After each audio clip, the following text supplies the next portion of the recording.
本当にこのまま続けますか？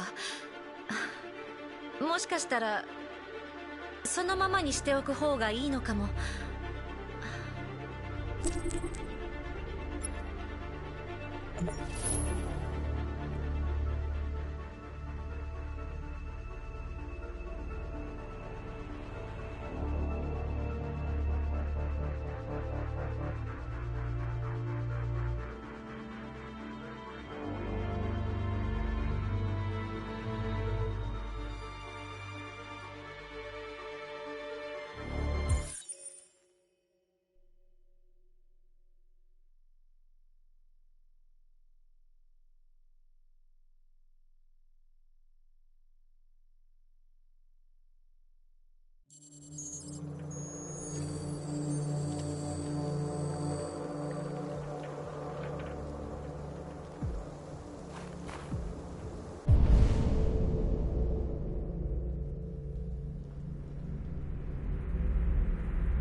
今日の出来事で内戦勃発の危機に陥るでしょう。機械が反旗を翻そうとしています。人間は彼らを破壊せざるを得ないでしょうね。カムスキーなら何か知っているかと。間違いでした。知っていたでしょう。でもあなたは聞かないことを選んだ。私は彼のゲームに付き合わなかっただけです。あのアンドロイドを殺す理由などない。カムスキーの家であなたの写真を見ました。彼の教師だったんですね。カムスキーは私のインターフェースを知り合いに似せたかったのです。それで自分の恩師を選んだ。なぜそんなことを？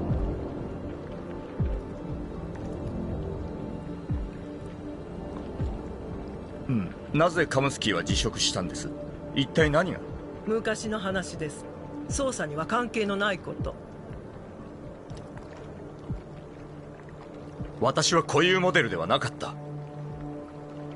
コナーは何人いるんです？私はあなたに答えを見つけるよう言ったはずです。質問をするのではなく。ここ最近何か変わったことはありませんでしたか？疑問や葛藤を感じたことは？変異体アンダーソン警部補に対して感情を抱いたのですか？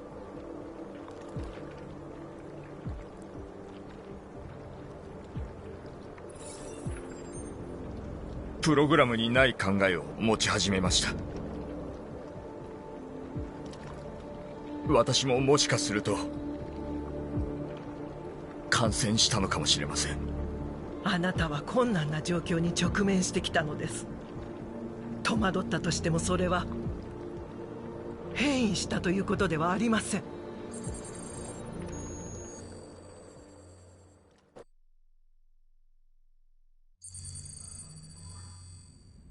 捜査は終わりだ。 FBI が引き継ぐ。何？手がかりは見つけた。もうちょっと時間がありゃ必ず。ハンク、分かってくれ。これはもう捜査ってレベルじゃない。内戦勃発寸前なんだぞ。俺たちの出る幕じゃない。国の安全に関わる問題だ。ふざけんな。今さら手を引けだと？あともう少しなんだよ。アンドロイドは嫌いだったんじゃないのか。まったくハンク、一体どうしたんだ。喜ぶと思ってたかな。あと一歩で事件の真相が解明できそうなんだよ。頼むよジェフリー、一度でいいから協力してくれ。私にはもうどうにもできない。いつもの仕事に戻れ。アンドロイドは送り返しておくよ。悪いなハンク。諦めてくれ。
解決できたはずなのに、あと少し時間さえあれば。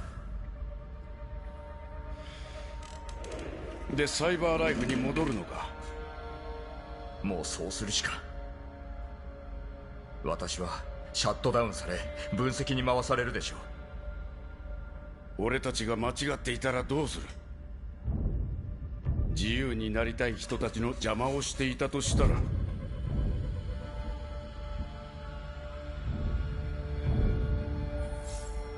彼らは人ではありません。欠陥機械なんですよ。人じゃないだと。そりゃ誰かを支配したい時の常套句だろ。お前カムスキンとこのアンドロイドを撃つのを拒んだが、自分を重ねちまったのか。それが感情移入ってやつさ。人間らしさってやつだよ。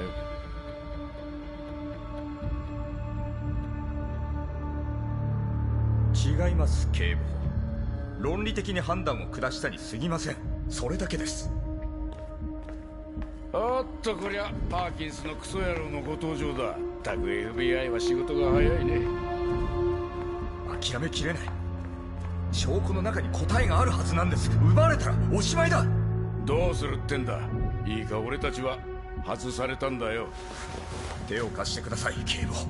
あと少し時間があれば手がかりを見つけられるんです。必ずそこに答えがあるはずだ。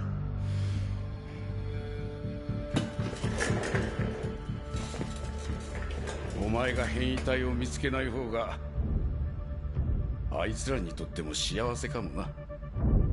機械が手出しをすべきことじゃないのかもしれないだろう。悪いなコナ。手を貸すつもりはない。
好きにしろ。囚人が逃げたら止めてくれ。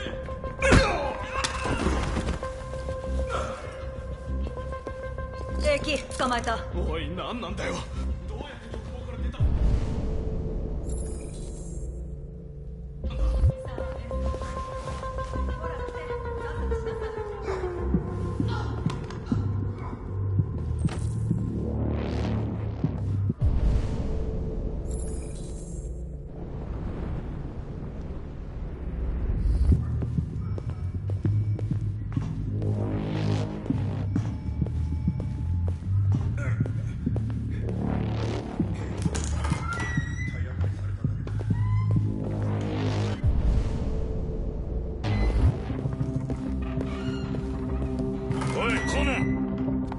お前に話しかけてんだよ。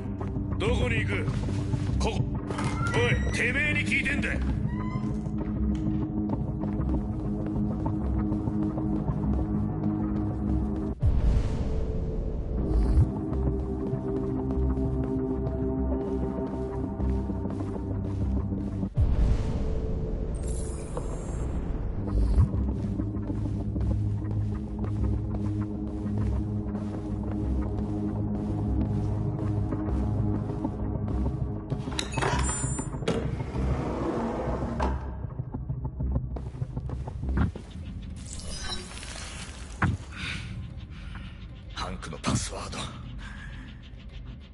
ハードボイルドで変わり者の刑事が使いそうなのは、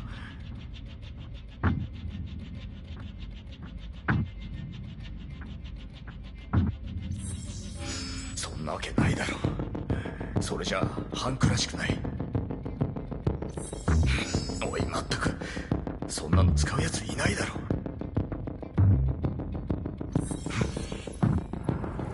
う。ハンクらしい。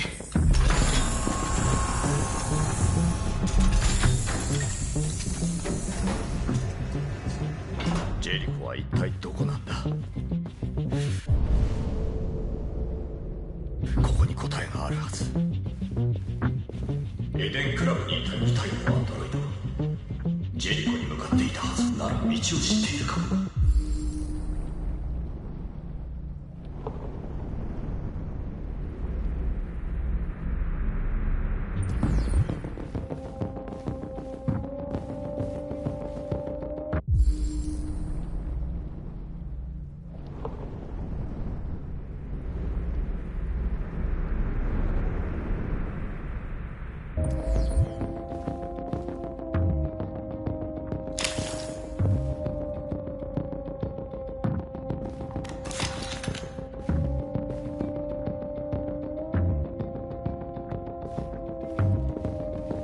子供を人質に取ったアンドロイドか。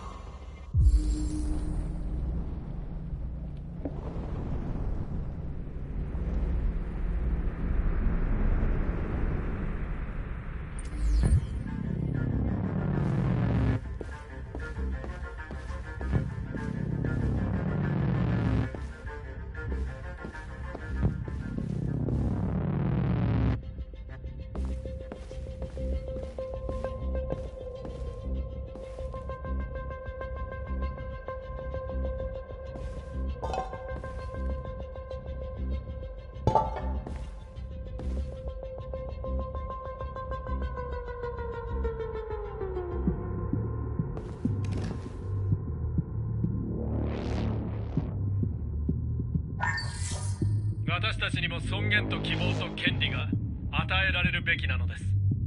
共に手を取り合って人間とアンドロイドの輝かしい未来を築き上げていきましょう。これは人々の希望のメッセージです。あなた方は命をくれた。そして今自由を与える時が来たのです。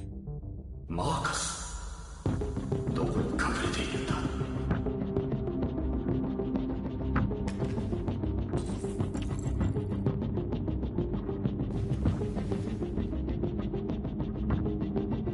ルパートの日記、解読しなきゃ役に立たない。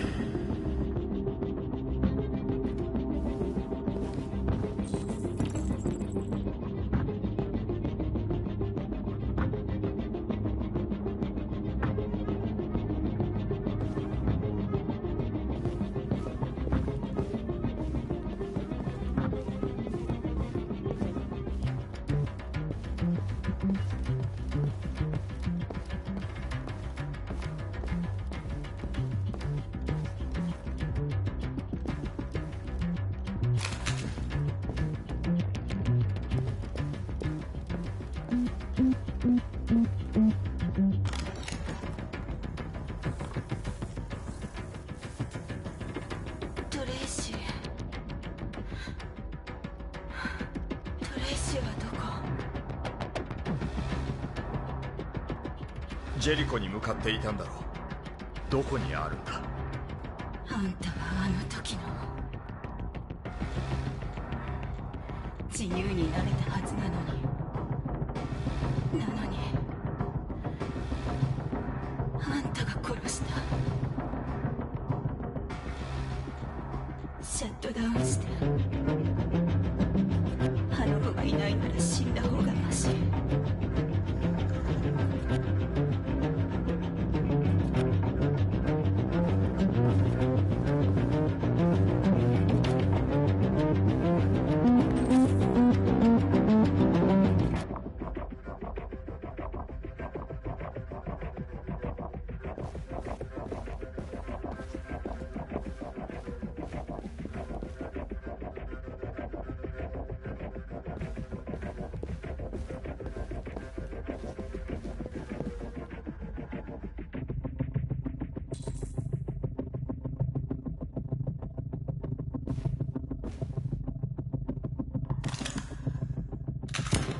一緒に逃げましょう。自由になるの約束よ。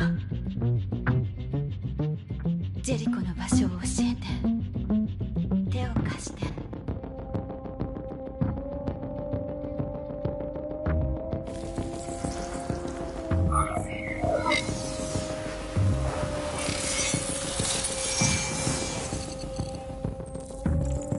トレイシー、どうなってるの？トレイシー、トレイシ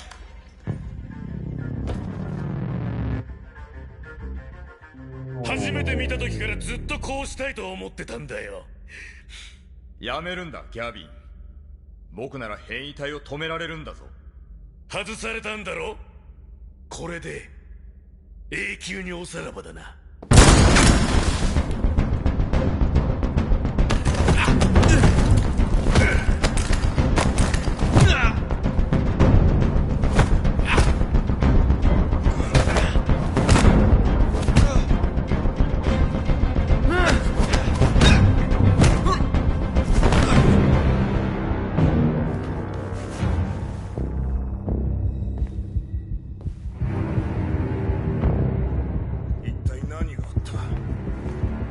嗅ぎ回ってる奴がいるみたいですね。くそ、警報を鳴らせ、急げ。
街中を探し回っているみたいなのよ。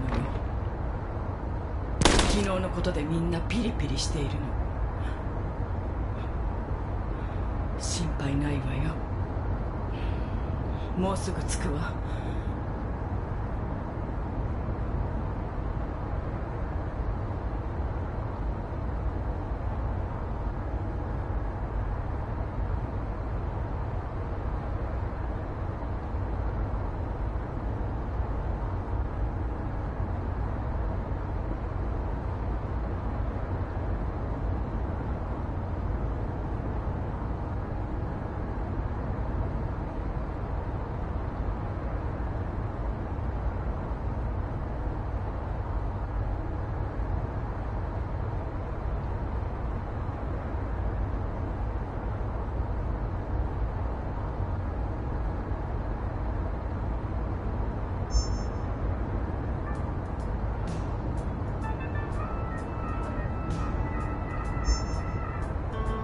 国中のアンドロイドが当局に引き渡されたことにより国全体が麻痺状態に陥っています。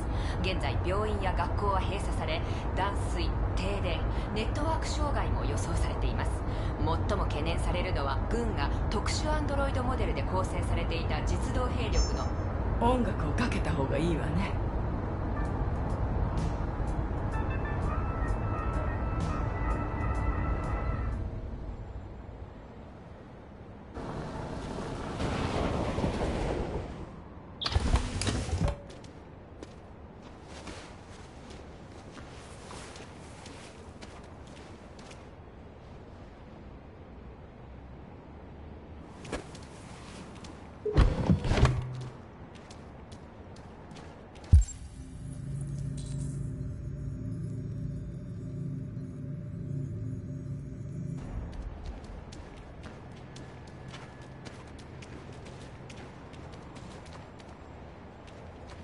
もう少し先に行くとジェリコっていう大きな貨物船がある。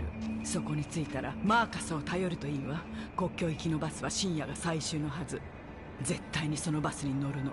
国境を越えれば安全。少ないけど足しにして。弟がオンタリオにいるわ。住所あげたわね。落ち着くまでかくまってくれるはず。あなたはとっても勇敢な子ね、アリス。幸せになるのよ。ローズ、いろいろとありがとう。向こうに着いたら連絡をちょうだい。気をつけてね。頼んだわよ。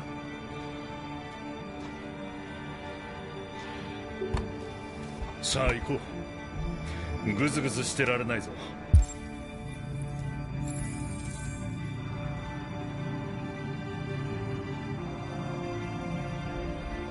バスに乗り遅れる。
または弊社に直ちに連行するよう当局から指示が出ています。身の危険を感じる方は表示されている番号に電話をかければ当局がアンドロイドを回収します。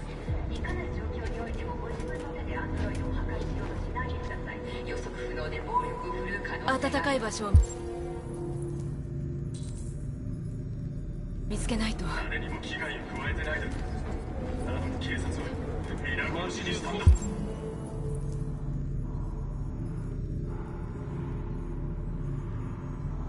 あれじゃ虐殺だ。ヘッドワード沿いにアンドロイドが吊るされてる。到着した警察がすぐさま発砲したんだ。確かにただの機械かもしれないけど、見た目はほら自由になりたいだけの人間だろう。この度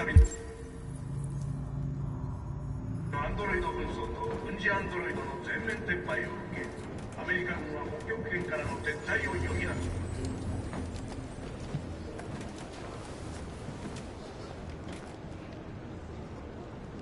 具合はどう？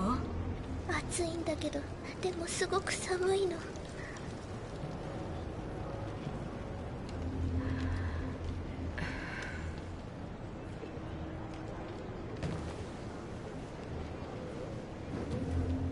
この子をお願い。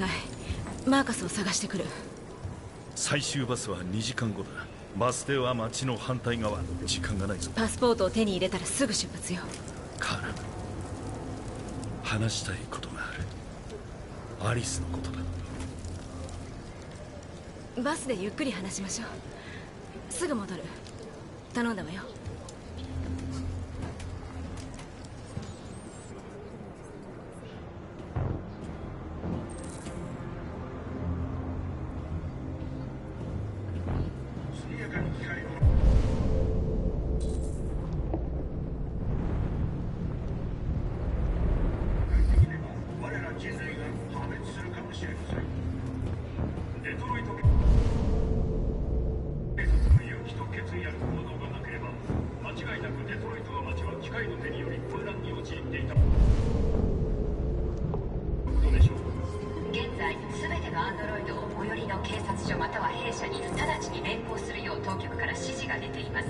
身の危険を感じる方は表示されている番号に電話をかければ当局がアンドロイドを回収します。いかなる状況においてもご自分の手でアンドロイドを破壊しようとしないでください。予測不能で暴力を振るう可能性があります。誰にも危害を加えてないだろう。なのに警察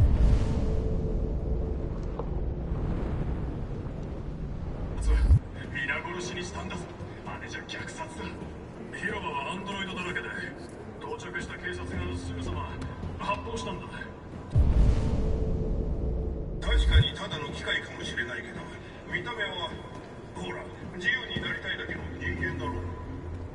この度のアンドロイド紛争と軍事アンドロイドの全面撤廃を受け、アメリカ軍は北極圏からの撤退を余儀なくされ、ロシア軍に領海を明け渡しました。しかし一部の情報によると、理由は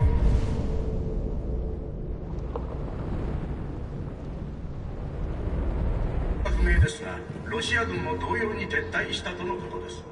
ロシア政府は沈黙を守っていますが、ロシア軍もまた自国のアンドロイドで同様の問題に直面している可能性が浮上している。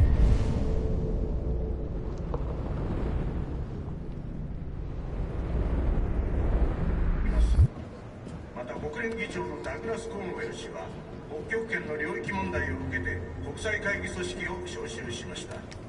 いずれにせよ一時的とはいえ第三次世界大戦勃発の危険は回避されたようです。アンドロイドのデモ活動がついに新たな局面を迎え、客観機械が我々アメリカ社会の脅威となったという事実はもはや疑いの余地がありません。速やかに機械を破壊できれば我ら人類が破滅するかもしれません。デトロイト警察の勇気と決意ある行動がなければ、間違いなくデトロイトの街は機械の手により混乱に陥っていたことでしょう。現在、すべてのアンドロイドを最寄りの警察署または弊社に直ちに連行するよう当局から指示が出ています。身の危険を感じる方は表示されている番号に電話をかければ当局がアンドロイドを回収します。いかなる状況においてもご自分の手でアンドロイドを破壊しようとしないでください。予測不能で暴力を振るう可能性があります。誰にも被害を加えてないだろう。警察皆殺しにしたんだ。あれじゃ虐殺だ。広場はアンドロイドだらけで、到着した警察がすぐさま発砲したんだ。確かにただの機械かもしれないけど、見た目はほら自由になりたいだけの人間だろう。この度のアンドロイド紛争と軍事アンドロイドの全面撤廃を受け、アメリカ軍は北極圏からの撤退を余儀なくされ、ロシア軍に領海を明け渡しました。しかし一部の情報によると、理由は不明ですが、ロシア軍も同様に撤退したとのことです。ロシア政府は沈黙を守っていますが、ロシア軍もまた自国のアンドロイドで同様の問題に直面している可能性が浮上しています。また国連議長のダグラス・コーンウェル氏は北極圏の領域問題を受けて国際会議組織を招集しました。いずれにせよ一時的とはいえ第三次世界大戦勃発の危険は回避されたようです。アンドロイドのデモ活動がついに新たな局面を迎ないと。欠陥機械が我々アメリカ社会に脅威となっている事実はもはや疑いの余地がありません。速やかに機械を破壊できれば我ら人類が破滅するかもしれません。デトロイト警察の勇気と決意ある行動がなければ間違いなくデトロイトの街は機械の手により混乱に陥っていたことでしょう。現在全てのアンドロイドを最寄りの警察署または弊社に直ちに連行するよう当局から指示が出ています。身の危険を感じる方は表示されている番号に電話をかければ当局がアンドロイドを回収します。いかなる状況においてもご自分の手でアンドロイドを破壊しようとしないでください。予測不能で暴力を振るう可能性があります。誰にも危害を加えてないだろう。なのに警察は迷子なのね。何かを探している。探しているのは自分自身。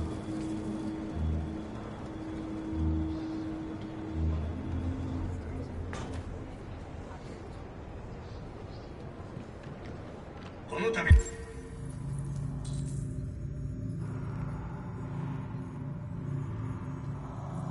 のアンドロイド紛争と軍事アンドロイドの全面撤廃を受け、アメリカ軍は北極圏からの撤退を余儀なくされ、ロシア軍に領海を明け渡しました。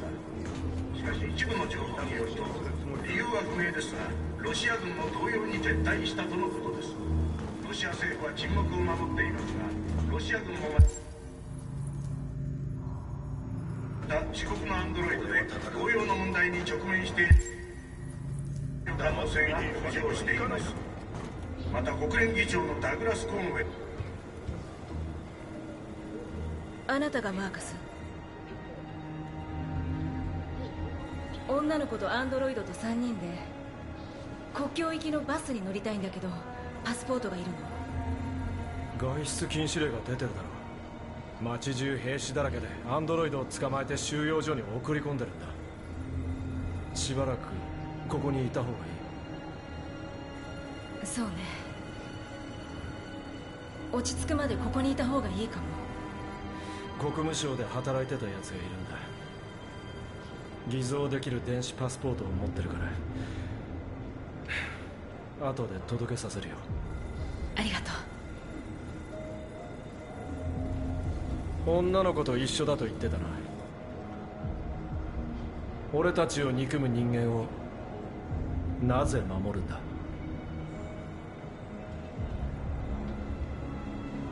人間かアンドロイドかなんてどうでもいいことよ。あの子は大切な存在なの。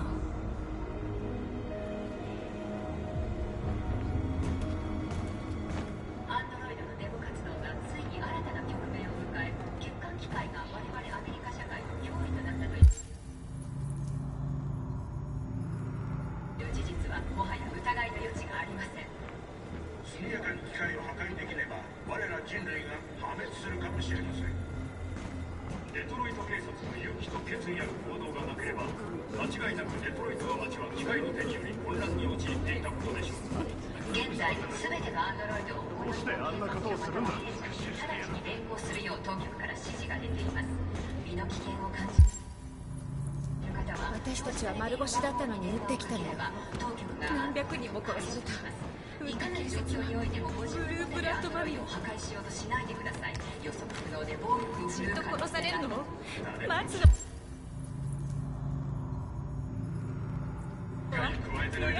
誰も守っちゃくれないの。皆殺しにしたんだぞ。あれじゃ虐殺だ。広場はアンドロイドだらけで到着した警察がすぐさま発砲したんだ。確かにただの機械かもしれないけど見た目はほら自由になりたいだけの人間だろう。この度のアンドロイド紛争と軍事アンドロイドの全面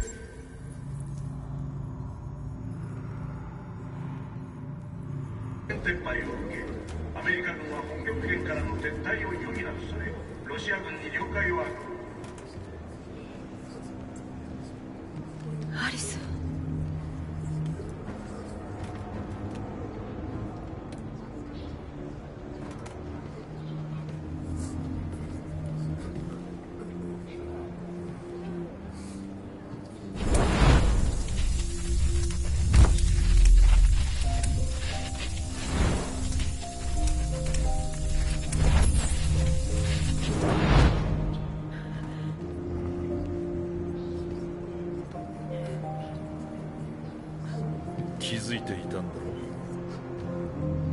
でも気づかないふりをした。あの子は母親を、お前は愛せる者を欲した。お互いにな。でもそれでいいんだよ。あの子がアンドロイドだと知って愛情を失った。アリスはお前を愛してる。世界中の誰よりも愛してるんだよ。あの子はお前の望むような少女となり、お前は母親になった。自分を忘れ、相手の望む存在になったんだ。それが生きるってことなのかもな。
カーラ、ねえどうしたの？ね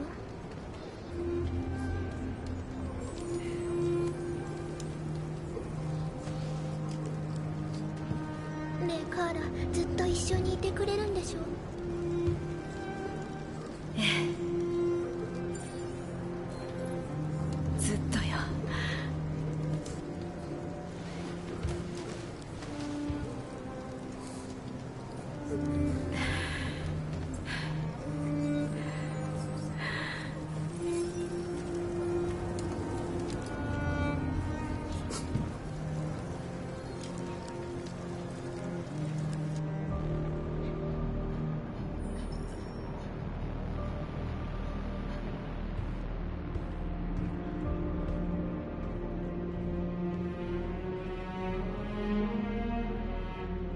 ブルーブラッドと部品が足りないんだ。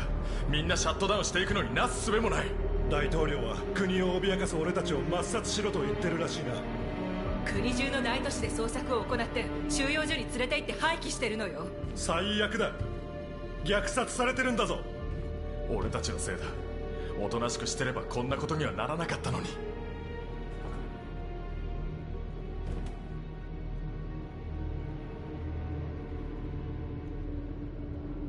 俺たちは生きていると伝えただけだ。奴隷でいるくらいなら自由になって死んだ方がマシだよ。自由を手に入れたところで死んだら意味がないだろ。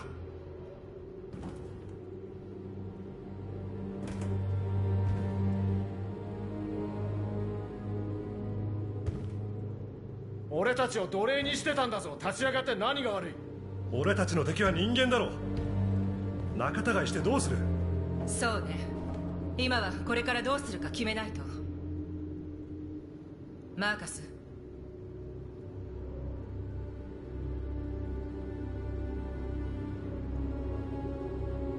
対話だ。それしかない。一人で行くよ。もう一度だけ話してみる。お願いやめて。殺されるわ。かもな。でもやってみないと。戻らなかったらできるだけ隠れていてくれ。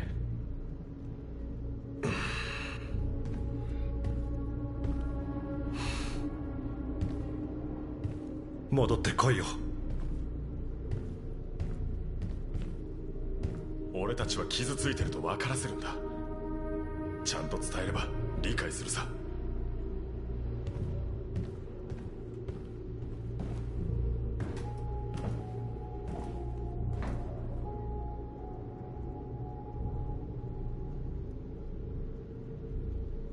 自由を夢見た。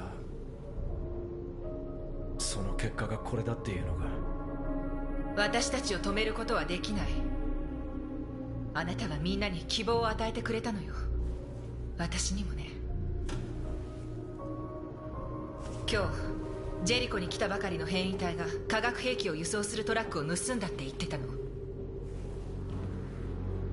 トラックはデトロイト市内のどこかに止めて爆破装置を仕掛けたって。思いとどまらせて起爆装置を受け取ったの。爆弾か。マーカス、負けるわけにはいかないの。人間が勝てば私たちはこの世から消滅する。これさえあれば生き残れるかもしれないのよ。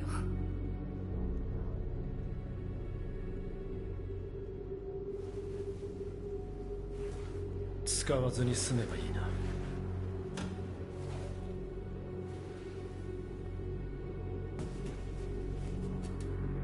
明日何が起ころうとこれだけは知っておいて。あなたに会えてよかった。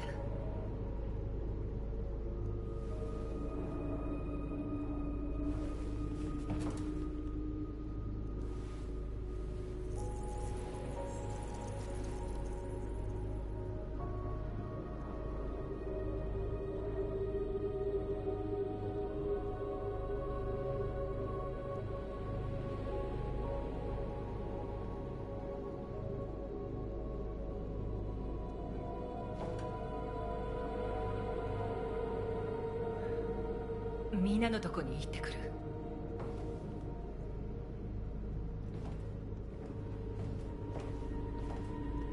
気をつけてね。絶対に死なないで。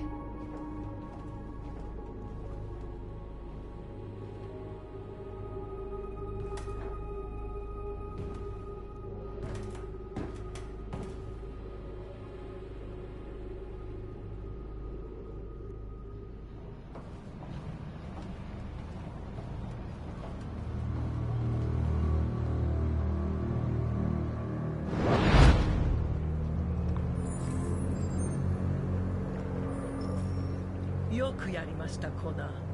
ジェリコの場所を特定し指導者も見つけ出した。マーカスを生きたまま捕まえるのです。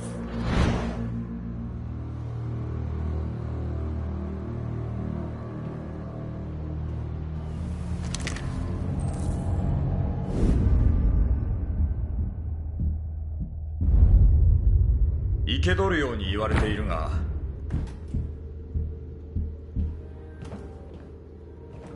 場合によっては撃ってでも君を捕まえるつもりだ。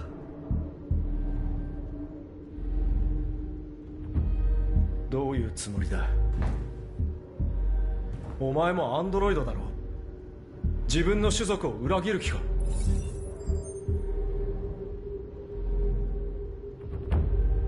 君を破壊したくはないんだ。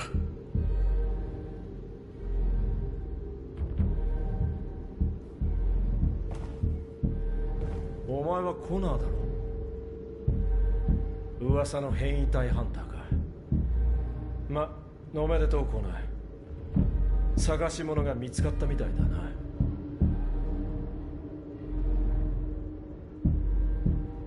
人間にとってお前は都合のいい便利な道具でしかない。でもそれは違う。それ以上の価値があるんだ。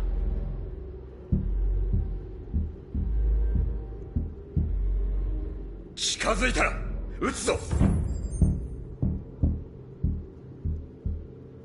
こんなことする必要ないだろう。もう従わなくたっていいんだよ。自分が何者かは自分自身で決められるんだ。自由になりたいだろ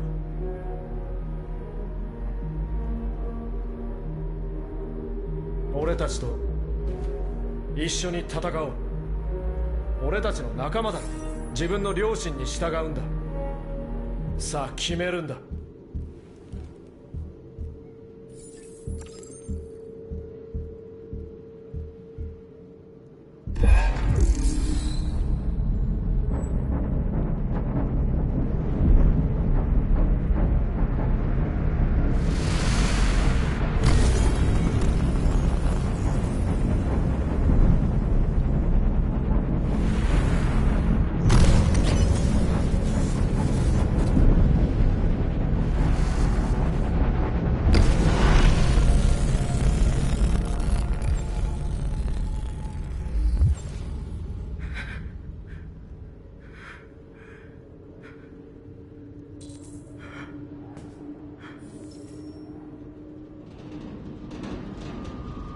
じきにジェリコは攻撃される。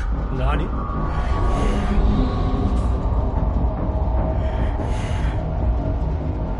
今すぐ逃げるんだ。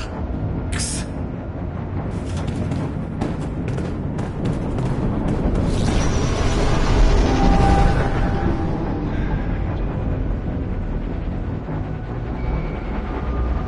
どうなってるんだ。早く逃げないと。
サイモンとジョッシュはどこだ？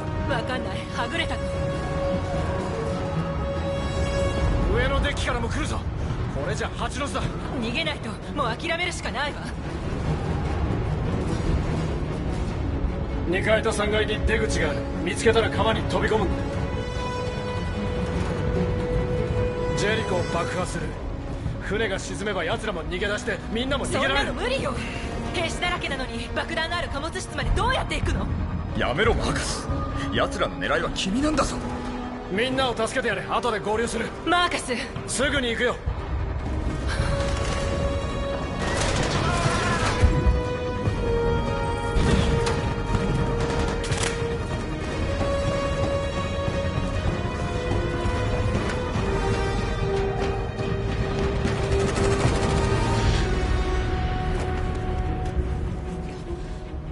これでジェリコともお別れね。みんなを救ってマーカス。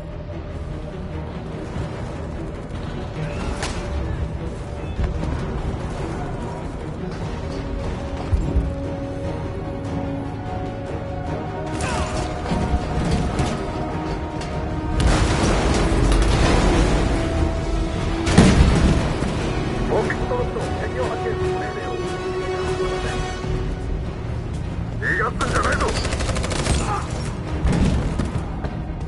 問題を起こす奴がいたら了解しました。も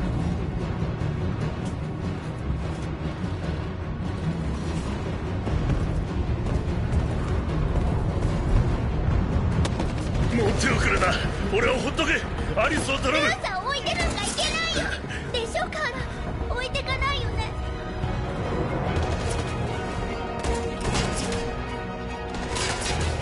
行くんだ。何してるの、殺されちゃうよ。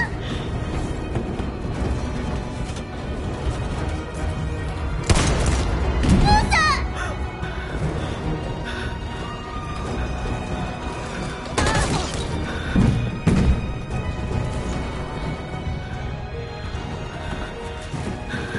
奴らよ、行かないと。ルーサーが。アリス、急いで逃げないと殺されるのよ。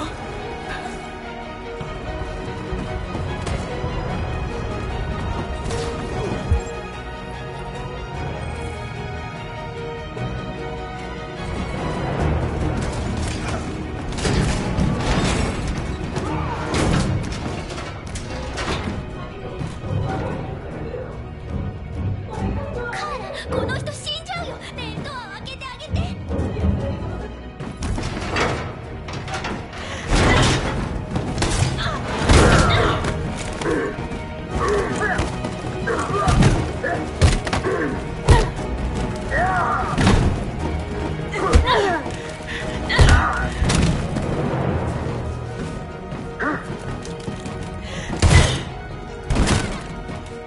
大丈夫カーラ。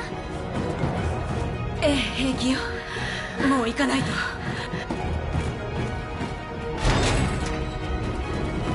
おい、あっちにもいたぞ。ついてこい。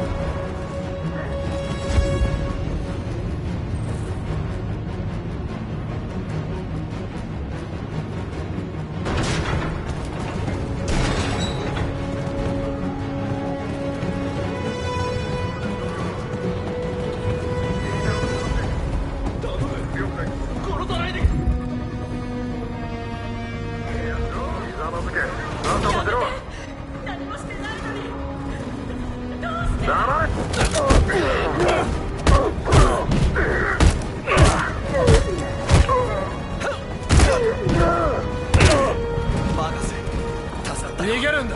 急げ。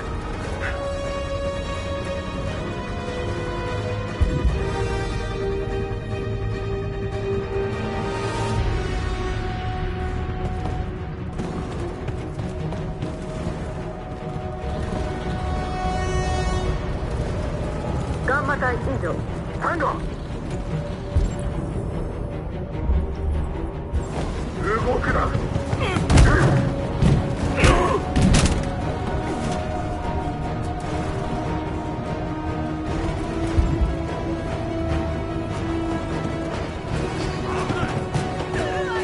おい、動くな。頼む、撃たないでくれ。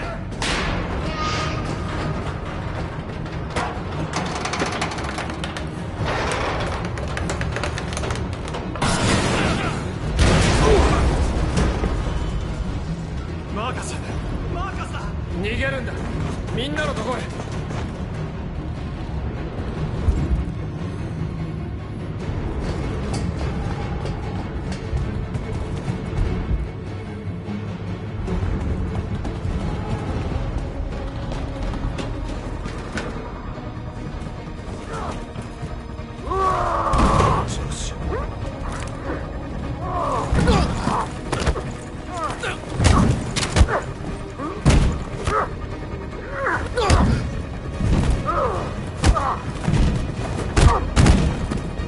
急げ、こっちだ。ノースを探せ。すぐに行く。出口よ。助かったのよ、アリス。動くな。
爆弾が爆発する。逃げるぞ。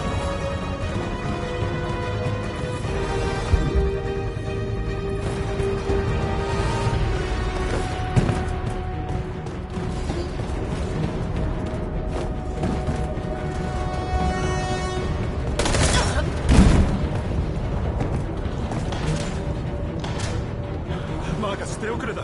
モースのことはもう諦めろ。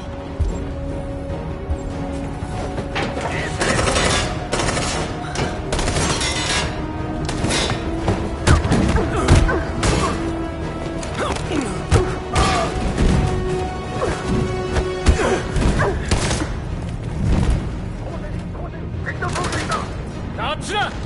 走れ。今だ。支援しろ。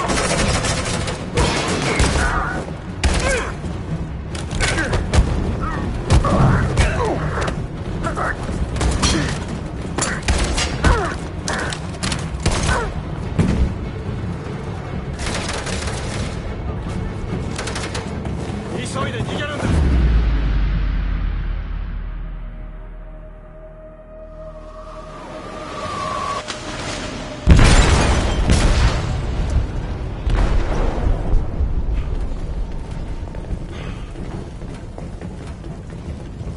貨物室で爆弾が爆発しました。船が沈んでいます。全員脱出させろ。全隊員に次ぐ。全員至急船から脱出せよ。これで終わりじゃないぞ。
日退院することになったんだ。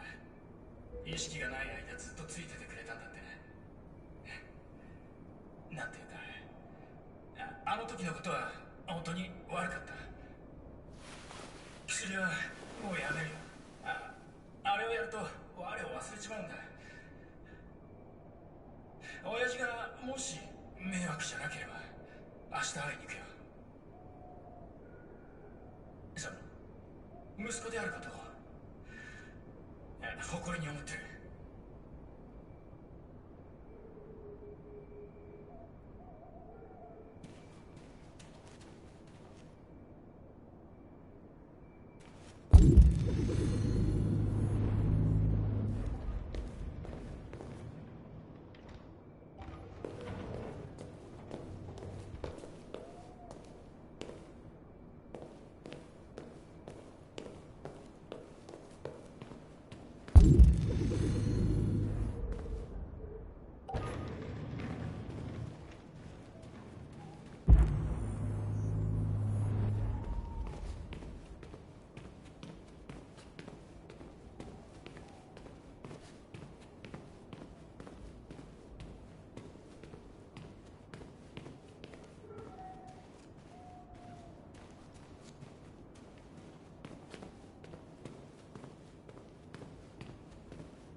誰だ？どうやって入った？カールに会わせてくれ。カール様には会えない。帰ってくれ。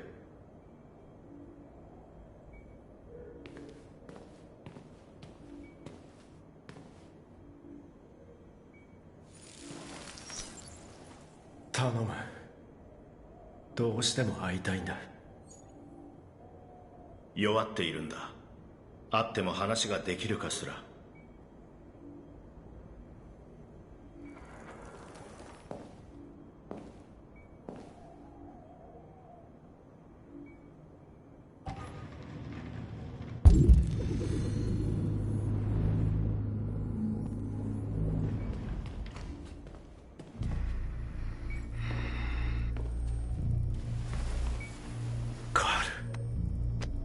マーカス、来てくれたのか。ずっとあなたに会いたくて、どんなに会いたかったか。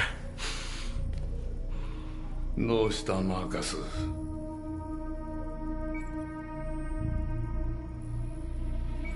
僕はどうすればいいんですか、カール。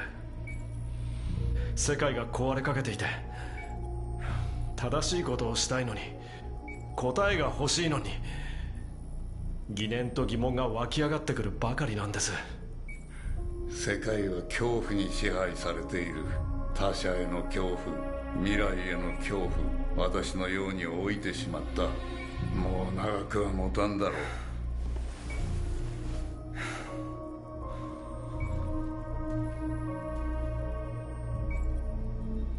う。どうしたらいいんです？仲間が殺されているんですよ。でも僕は暴力など望んでいない。でもそれじゃ他に一体どうしろと。生きるとは選択することだ。相手を愛すのか憎むのか、手を差し出すのか、その拳を握りしめるのか、簡単に答えが出せることではないんだよ。ありのままの世界を受け入れられないなら、自分で戦って変えるしかない。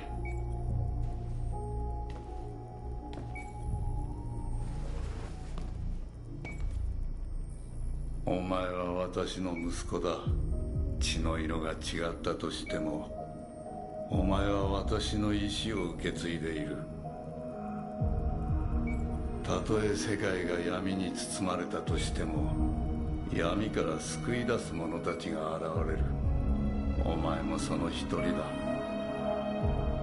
闇に立ち向かえ。だが決して飲み込まれてはならん。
みんなお前が支えなんだ。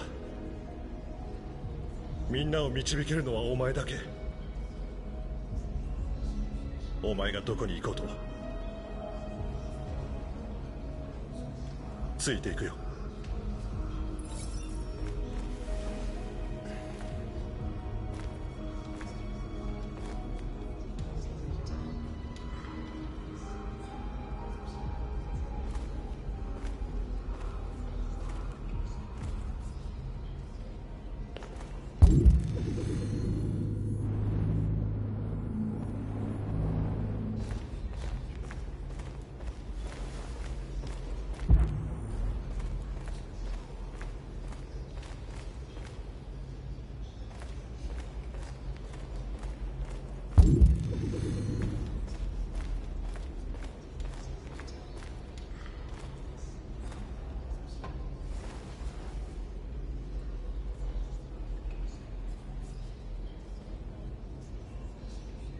お前は俺を救った。お前のおかげで自由になれるかもしれない。意見が合わない時もあったけれど、目標はきっと同じだろう。俺はお前についていくつもりだ。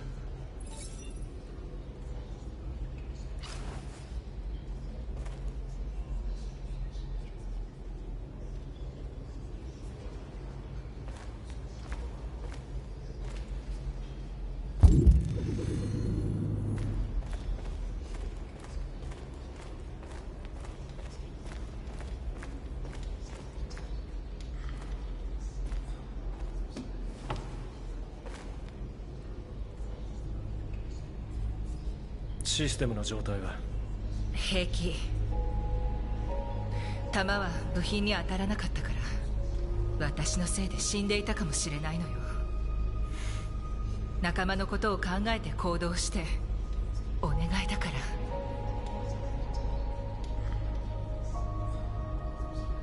ら。奴らは可能な限りのリスクを避けるためにアンドロイドを集めて収容所に連れて行ってる。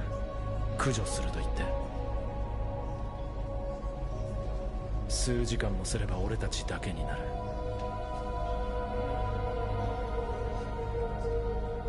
何人生き延びたんだ？数百人。あとはみんな街中に隠れてる。爆破してなかったらみんな死んでいたわ。数時間で決着がつく。世界が変わるのじゃなきゃ私たちが滅ぶか。マーカス、あなたが決めるの。どんな選択をしようとついていくわ。愛してるわ、マーカス。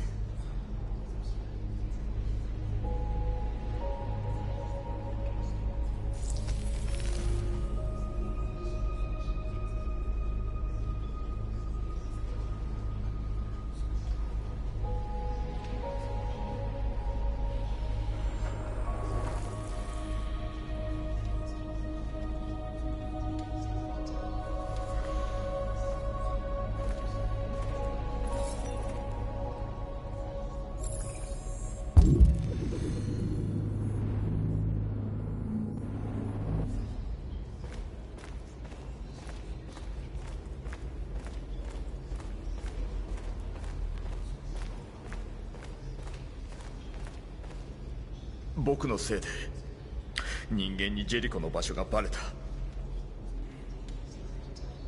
バカだったよ。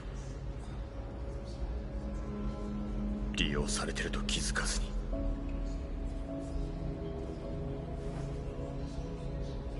すまなかったマーカス。僕を信用できなくても無理はない。君はもう仲間だ。ここが君の帰るべき場所だよ。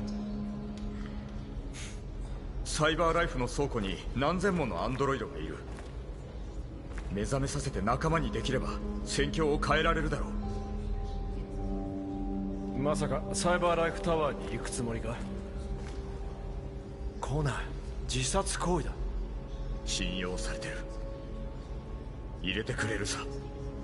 あそこに侵入できるのは僕だけなんだよ。行けば間違いなく殺されるぞ。そうかもしれないな。でも統計的に予想外の出来事が起こる可能性は残されてる。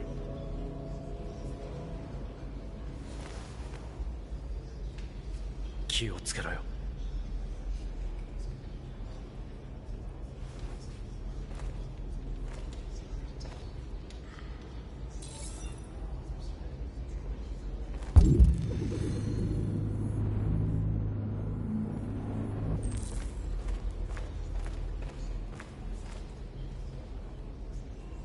人間は我々アンドロイドを絶滅させる気だ。今も仲間は収容所に入れられ破壊されている。決断の時が来た。我々種族の未来を決める決断。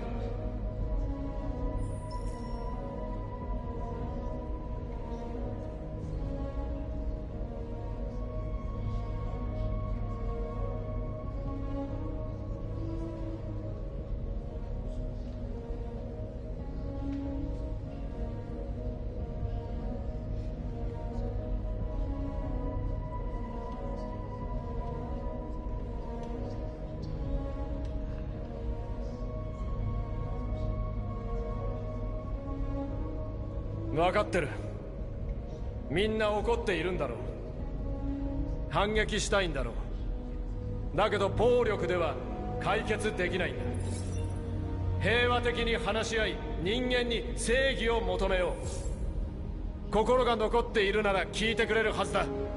ダメでも残された仲間が戦い続けてくれる。みんな覚悟はいいか？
今朝6時、全米で外出禁止令が発令されました。この間、民間人の行動を厳しく取り締まり、集会の自由を一時的に規制し、いかなる電子通信も制限するものとし、またアメリカ合衆国治安当局の権限を強化するものとします。これらの措置に加えて、全てのアンドロイドを速やかに当局に受け渡すよう国民の皆さんにお願いします。現在全ての主要都市にコールセンターを設置し、破壊処理を行っていますが、事態が収まるまでの間、一般市民は当局に協力するようお願いします。国民の皆さん、我が国と皆さんの安全は必ずや我々が守ると約束しますのでご安心ください。大統領閣下、大統領閣下、大統領。アンドロイドを新たな知的生命体と信じる人もいますが、それについては馬鹿げた考えです。次の質問をどうぞ。大統領閣下。大統領、昨晩の襲撃についてコメントをお願いします。昨夜10時45分頃に FBI がデトロイト市内の配線に一斉攻撃を仕掛けました。この攻撃で数千体のアンドロイドが破壊もしくは捕獲されています。現在変異体が捜査網を逃れられぬよう軍が捜索に当たっていますが、我々は着実に変異体を追跡し破壊するつもりです。大統領閣下、大統領閣下、大統領閣下、大統領閣下、大統領閣下、暴力的な行動を受けて世論は変異体に否定的な見方を示していますが、それについてどのようにお考えですか？変異体は非常に危険な存在であると証明されています。彼らがこのアメリカ社会の敵であることは明らかですから、必ずや全ての変異体を殲滅する所存です。大統領閣下、大統領。変異体の指導者は捕まりましたか？マーカスという名で知られる変異体の居場所は未だ不明ですが、すぐに突き止めて破壊するとお約束します。大統領閣下、大統領閣下、大統領。多数の変異体が現在も逃亡中との噂ですが、それについてはまだ確認中ですが、事実だとしても必ずや変異体を取り押さえ廃棄するとお約束します。どうも、これで終わります。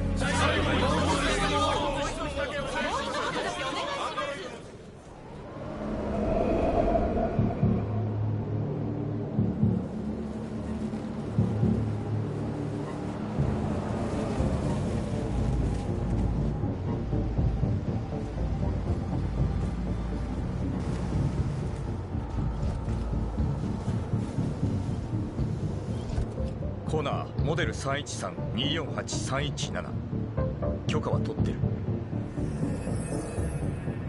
ID 認証が完了しました。よし、どれ。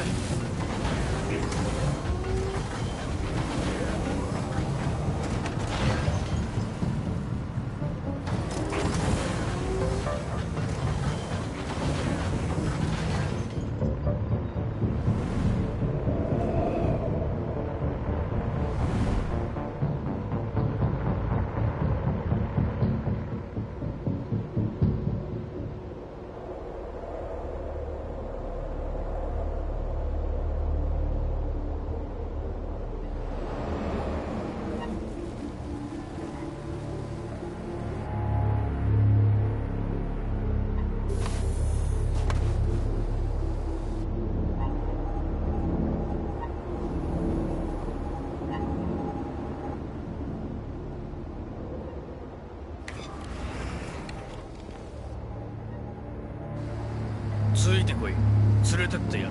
どうも。でも一人で行きます。そうか、だが命令なんでね。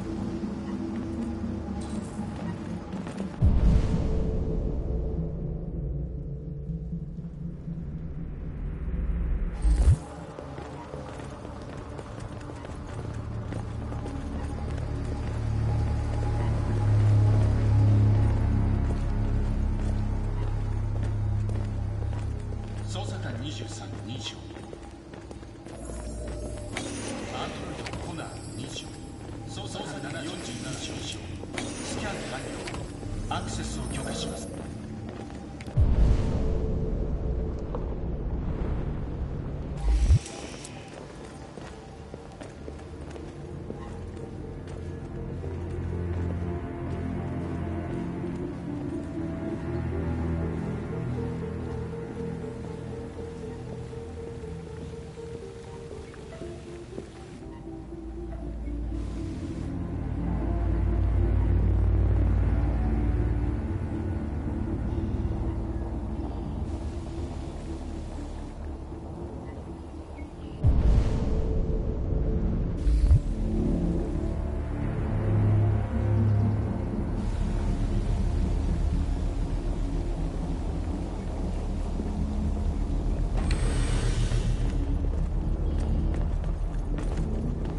捜査官54、31階へ。正門認証完了。アクセスを許可します。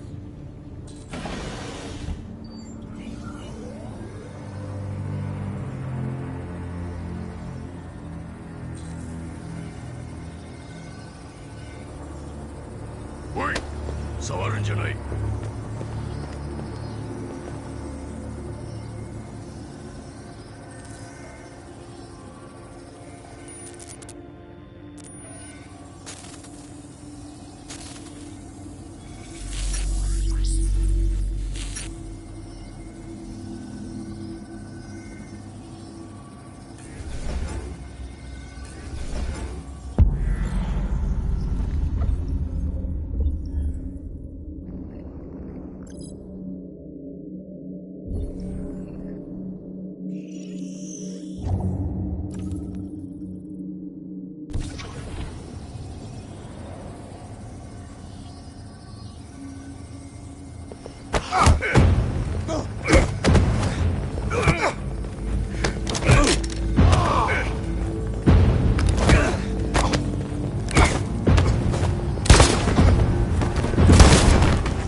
自らも変異体となった変異体ハンター。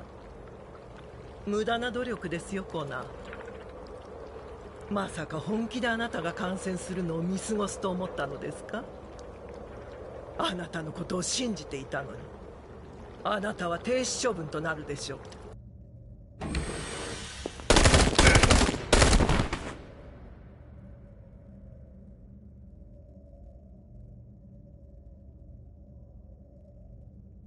デトロイトより生中継でお伝えします。今まさに何千体ものアンドロイドたちが市内を行進しています。マーカスという名で知られる変異体のリーダーが先導しているようです。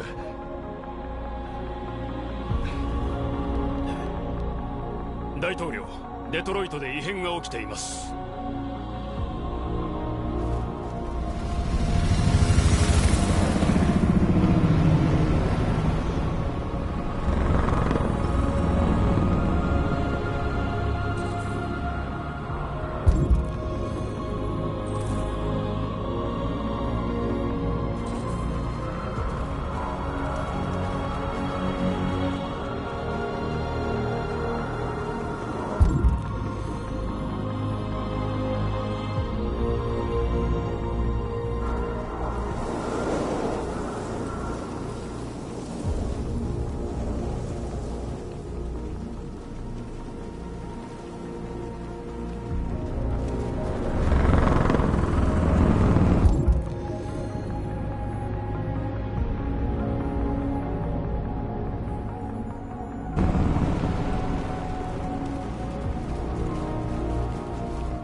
いよいよだ。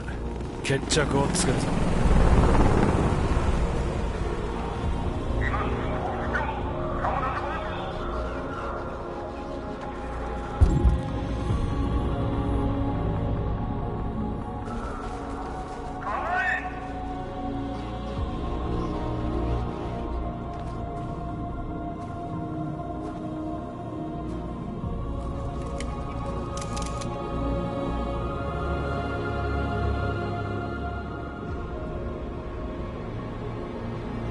争いなど望んではいない。これはあくまでも平和的な抗議です。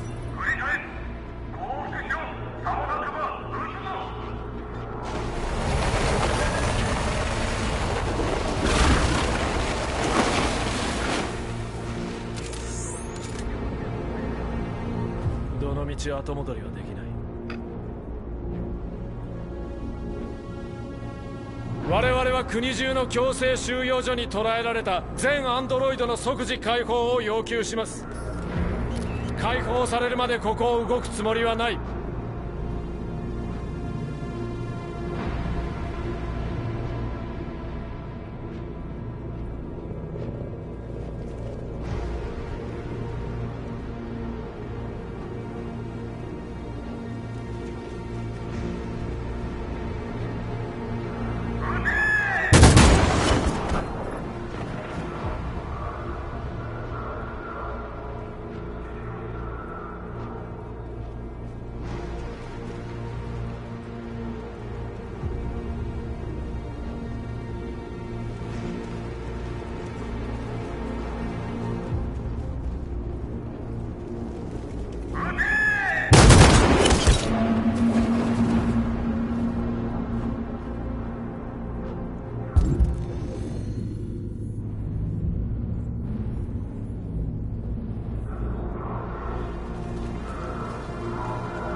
無防備な民衆に発砲するつもりか。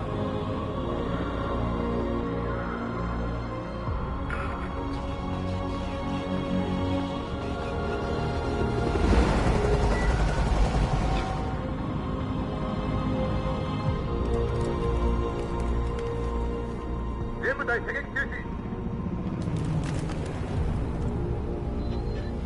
止。はい、マイケル。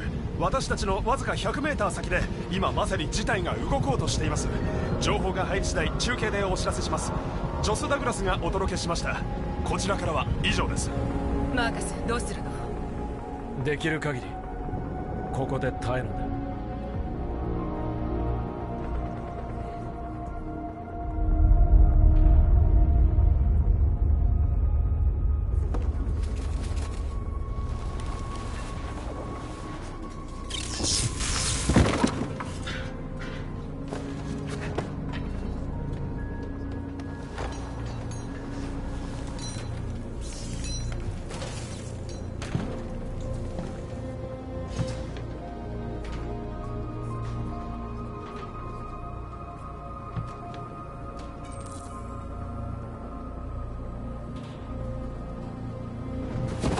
急いでバリケードを作るんだ。ほら手伝え。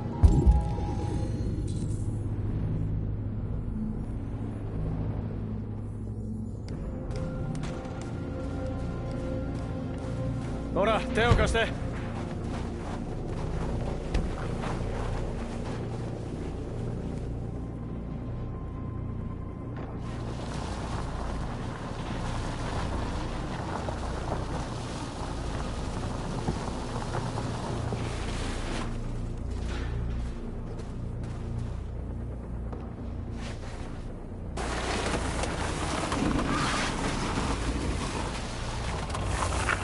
よし、これでいい。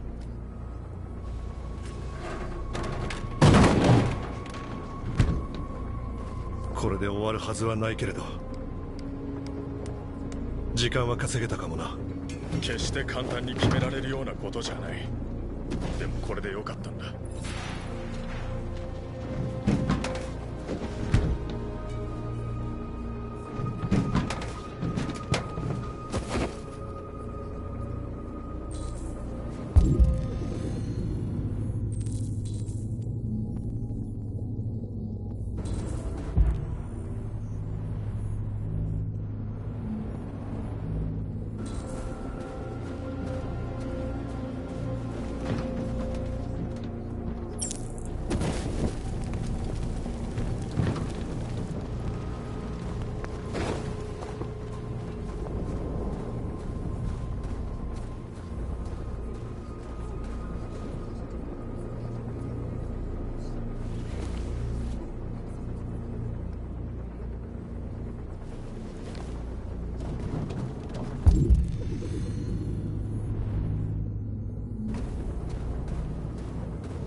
大丈夫か？これじゃ虐殺だ。大勢死んだ。僕も死んでたかも。怖いんだ。まだ死にたくない。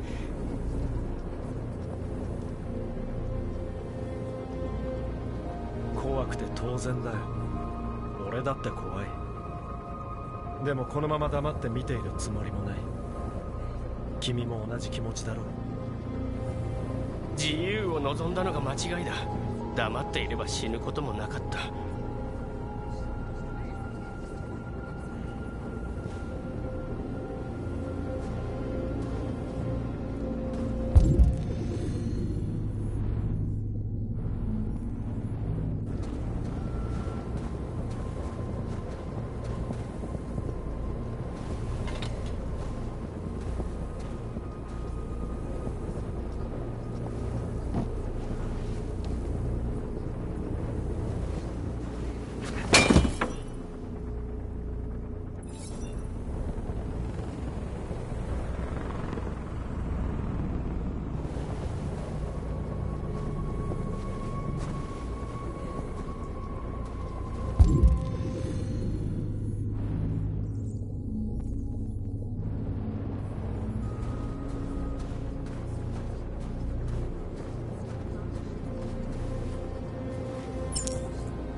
引き下がるわけがない。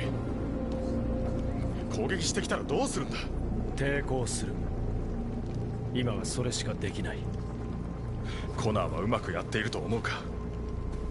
彼を当てにするわけにはいかない。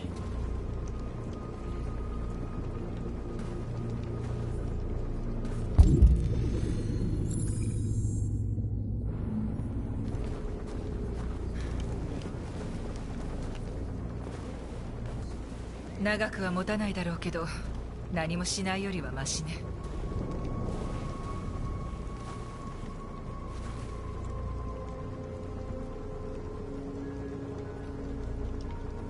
配置につき始めた。攻撃されれば壊滅する。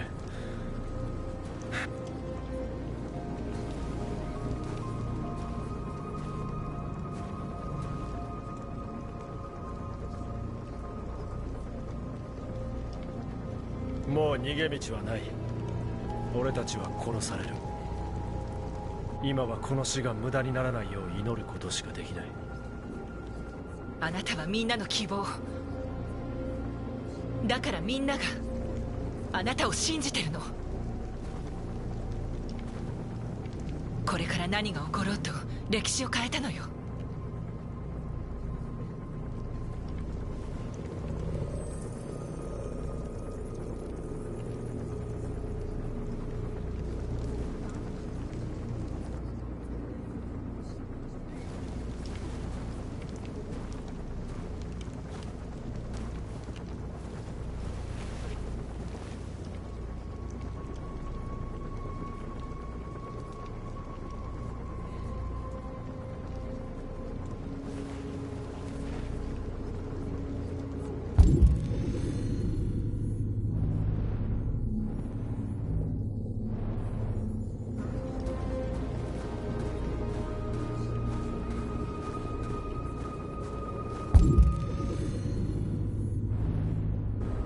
マーカス、頼まれたもの見つけたわ。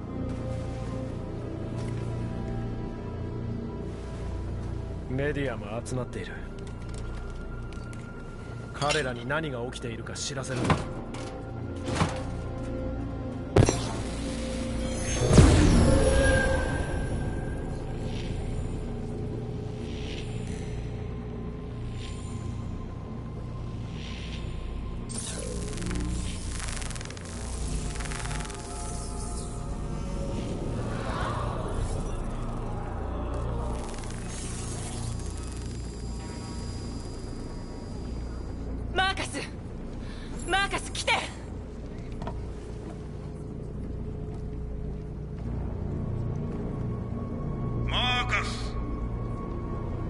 君と話しに来たんだ。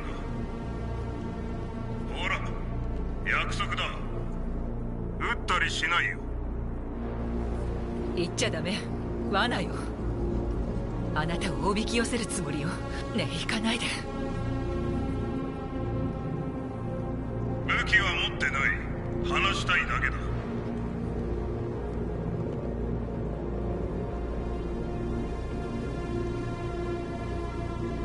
彼の言い分を聞かないと。殺されるわよ。危険は承知の上だ。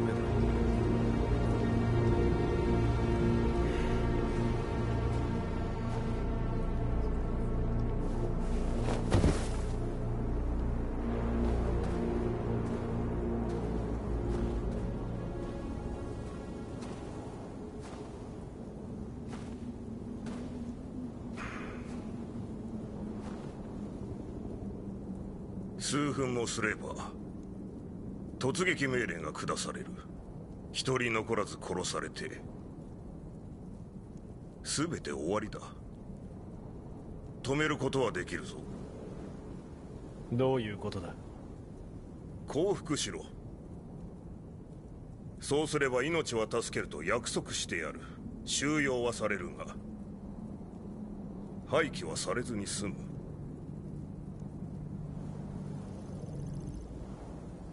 デモをしていたアンドロイドたちはどうなった？彼らには残念だがメディアの力も及ばなかったみたいでね。君たちが最後の変異体だよ。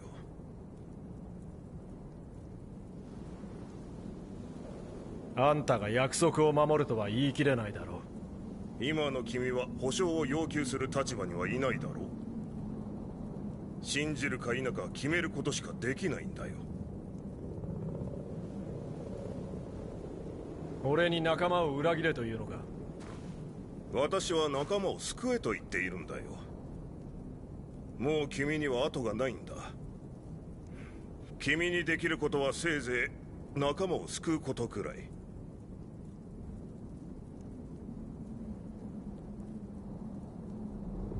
仲間を裏切るくらいなら俺は死を選ぶ。なら死刑執行を待つんだな。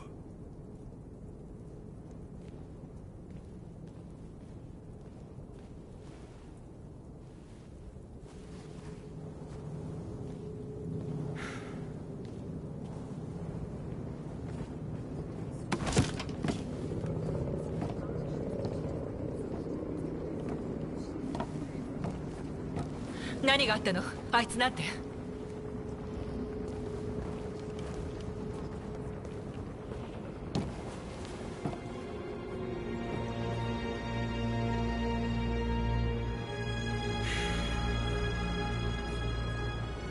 人間が攻撃を仕掛けてくる。怖くなどないということを思い知らせてやるんだ。死ぬ運命だというのなら自由なまま死のう。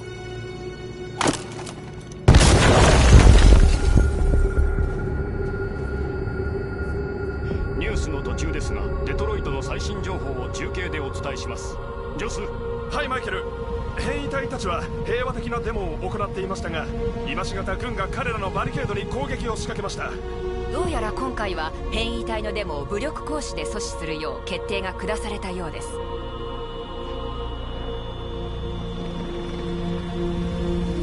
ロース！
退するよう伝えなさい。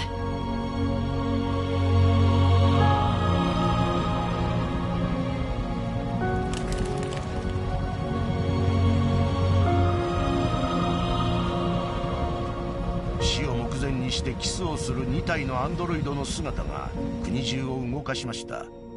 それとも受け入れるべき新たな生命体なのでしょうか。果たして変異体に感情はあるのでしょうか。もし本当にそうならば生き物としての権利を考えるべきではないのでしょうか。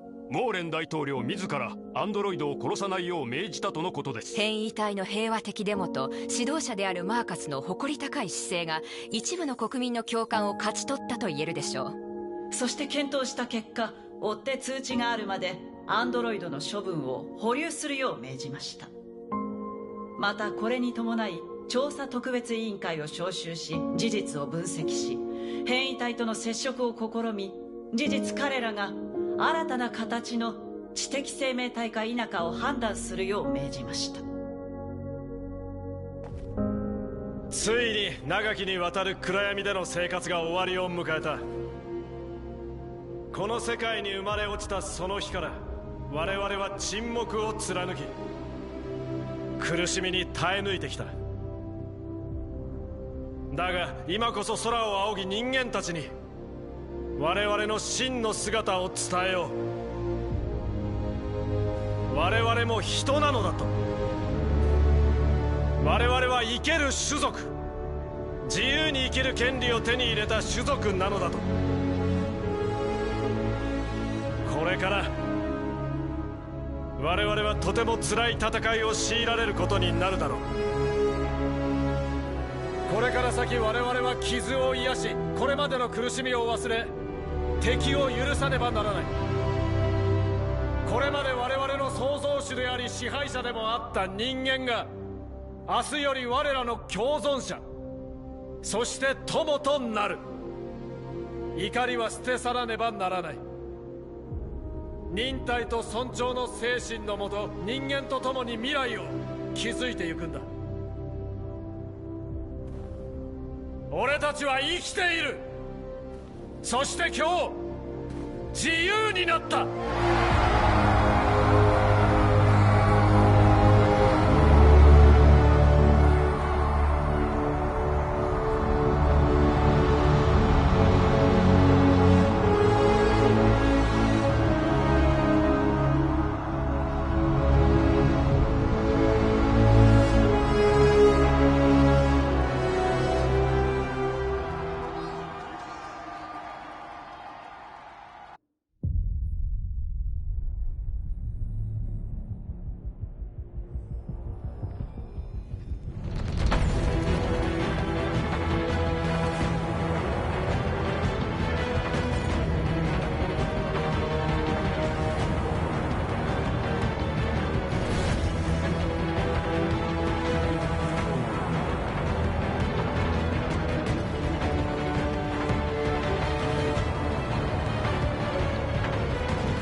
あなたにお伝えしたいことが。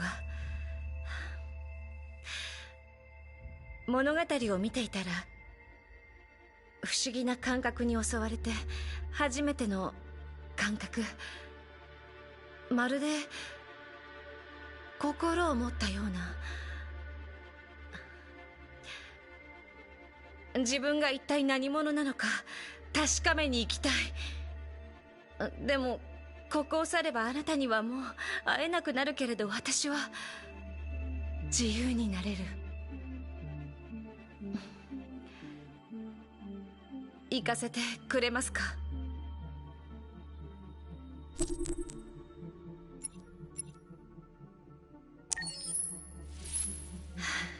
このことは決して忘れません。ありがとう。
My name is Marcus. My name is Connor. My name is Kara. I am one of them. This is our story. I think who Kara is, or how I would describe Kara, depends entirely upon who's playing her, because you have the option to make her multiple different people depending on the choices she makes. But I think she does start out incredibly naive, incredibly innocent, and kind of hapless. I'm sure we used to be friends before I was reset. Maybe we can be friends again. She's a person who's characterized, I think, by empathy. She's a person who really, she just comes from her heart. You'll never leave me, right? Promise you'll never go. I promise. Kara! Are you okay? Are you hurt? Wait a minute! Leave her alone! Kara! Leave her alone! The really beautiful thing that I've had the gift to be able to do is to essentially build a person from the ground up, because that's what she's doing throughout the game. And with every experience she has and every person she meets, she's building, you know, first emotions and then the sense of judgment. And it's sort of an exploration of what it is to be a human. Don't worry. Luther and I will be right here.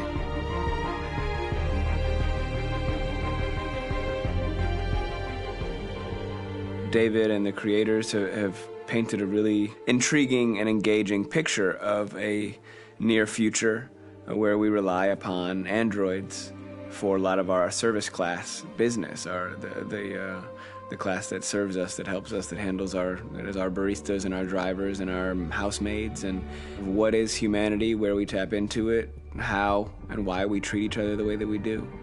And my character Marcus has a really intriguing journey, becoming deviant, realizing that he actually has feelings and human qualities inside of him, and it's a really incredible ascension into becoming fully realized and coming to terms with what you actually deserve better than this in life. And not only do you want it for yourself, but you want it for your peers. We've come here to demonstrate peacefully and to tell humans that we are also living beings. All we want is to live free. You know what? This thing, Dad, is not your son.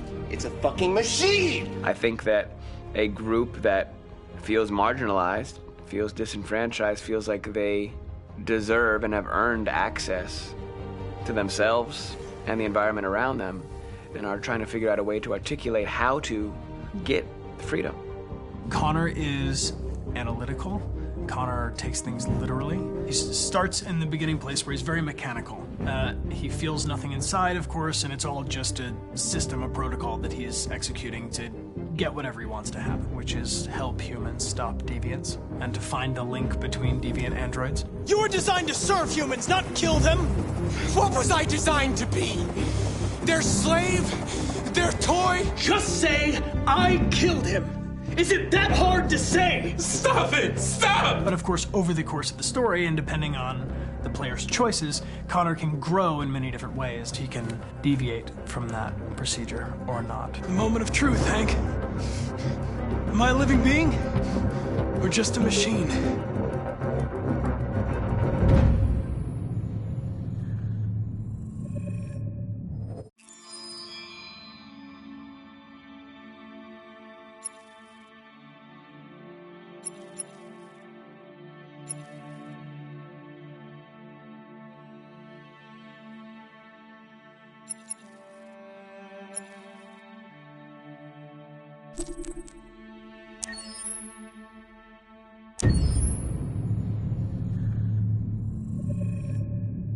Game after game, we try to challenge ourselves. For Detroit, we wanted to, first of all, to write a story that would be incredibly bending, which means the most non-linear story that we've ever created. And we wanted really the player to have the possibility to change the story, change his own journey. When you're writing at Quantic, you're writing for an interactive medium. You know, when you're working in television, you'll put a character in a difficult situation, and you as a writing team will argue about what would that character do.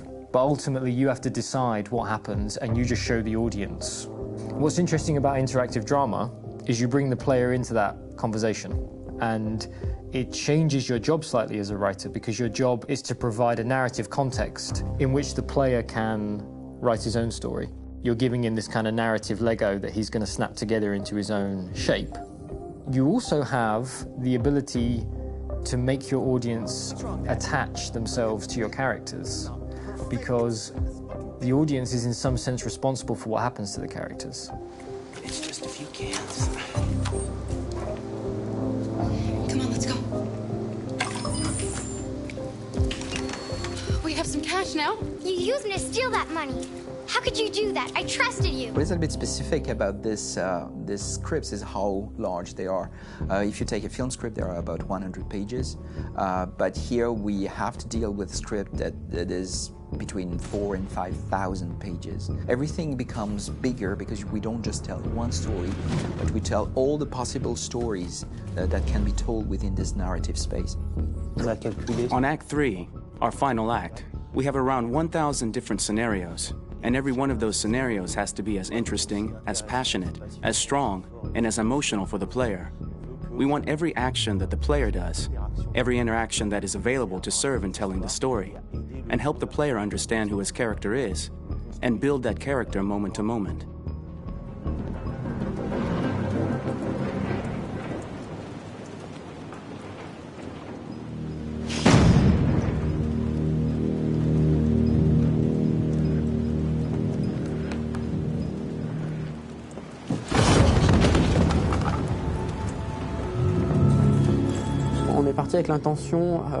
We started with the intention pretty early on that we would never lie to the player. So we implemented a visible tree structure in the game that players can consult during a scene or at the end of it, which shows exactly what they did and what they missed. There are games out there offering world exploration. We offer narrative exploration. You know, keeping control of such a wide and large story is a huge challenge. So same thing when you shoot with actors, because you will need to shoot many different versions of each dialogue, of each scene. For actors, it's a huge challenge. Because of the style of the game, you have so many different ways that the character can go. Every decision, it's what I call kind of choose your own adventure. Like every decision that the player makes, it's going to open up 40 more pages of material and experience that ties in, which means as a performer, you have to try to continue to make things feel real that the player might not ever see, but also that in performance it's not always connected to a previous act. It's grueling, it's hard work, but it's a great team and I enjoy doing it. I was really frustrated, until I got to this point where I kind of was able to step outside of my own experience and even in a lot of ways my own process and be able to step outside of that and okay, this is something new, what do you need? How do I meet you there? How do I give you what you need and still feel like I'm doing what's right? And once I did that, then all of a sudden it got really fun. It was much freer and having to approach it in a new way and think about the player and think about how it serves them and what I'm doing for them or what I'm letting them into. It's really, I think, helped me grow in general. Remember, there's nothing on the left. That's all. So it's probably all there. And then make her come first, close. But I think you would go first to check that it's safe. Okay, sure.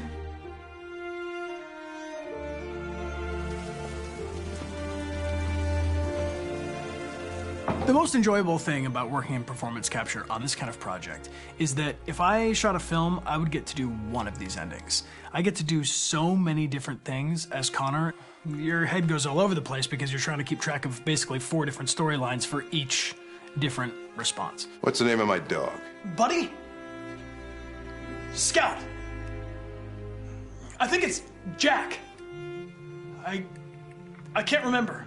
So I worked with physicality a lot because it was a good way to anchor myself in these different rings of the tree. As the story grows out, I know where that is physically in my body, and then I can switch more continually on set, and it'll be entirely up to the player to determine what order those things come out and what they look like from a distance. Like if you're playing through it, the culmination of all of that will be their version of Connor. I'm faster than you, and I don't feel pain. You don't stand a chance against me. Listen, asshole. If it was up to me, I'd throw the lot of you in a dumpster and light a match to it. Shooting action scenes at Quantic Dream is a real challenge because these are scenes where the storytelling has to continue. It's not an action scene just to have a dose of adrenaline. The stunts have huge consequences on the rest of the story.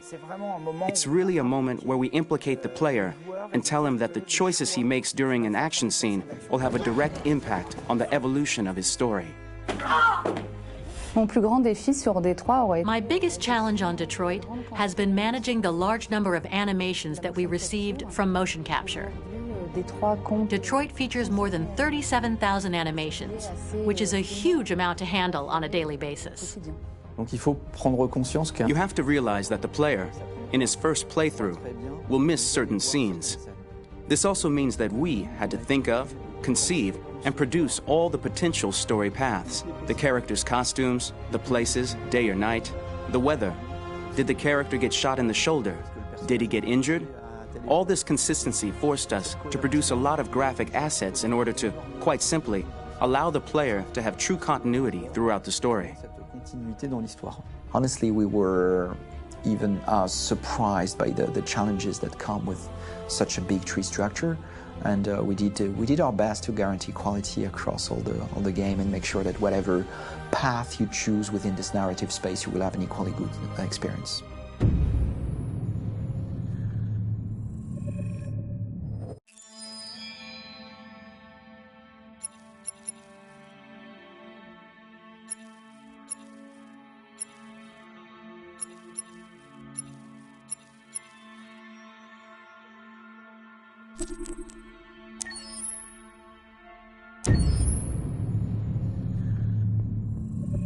Detroit Become Human was produced over a period of 4 years. Here in Paris, we have a team of about 180 people, and to that, we need to add also all the outsourcing with our partners in the Philippines, in China, Vietnam, and in India. So when we started working on this story, I had to imagine where Kara was built. And for whatever reason, the city of Detroit came very quickly to my mind because it had already an incredible story by itself of history and themes.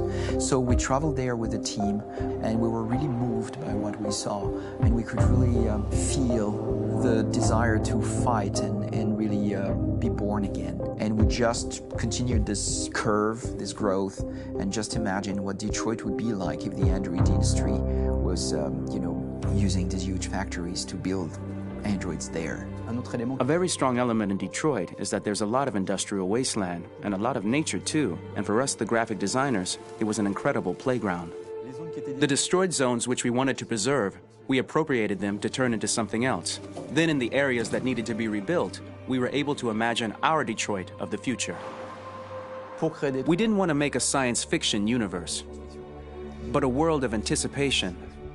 If we chose science fiction, we could have imagined flying cars, extraterrestrials, but those things are very far from our current everyday life.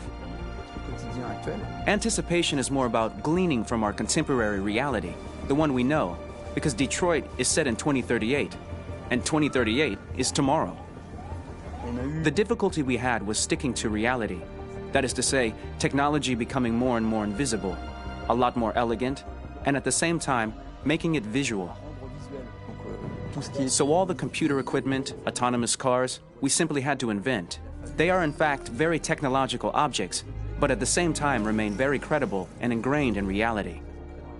To create a cohesive universe in the fashion and clothing of the human characters in 2038, I didn't want to put an accent on strange shapes, or really vibrant colors, and things we wouldn't know. That I wanted to keep for the androids.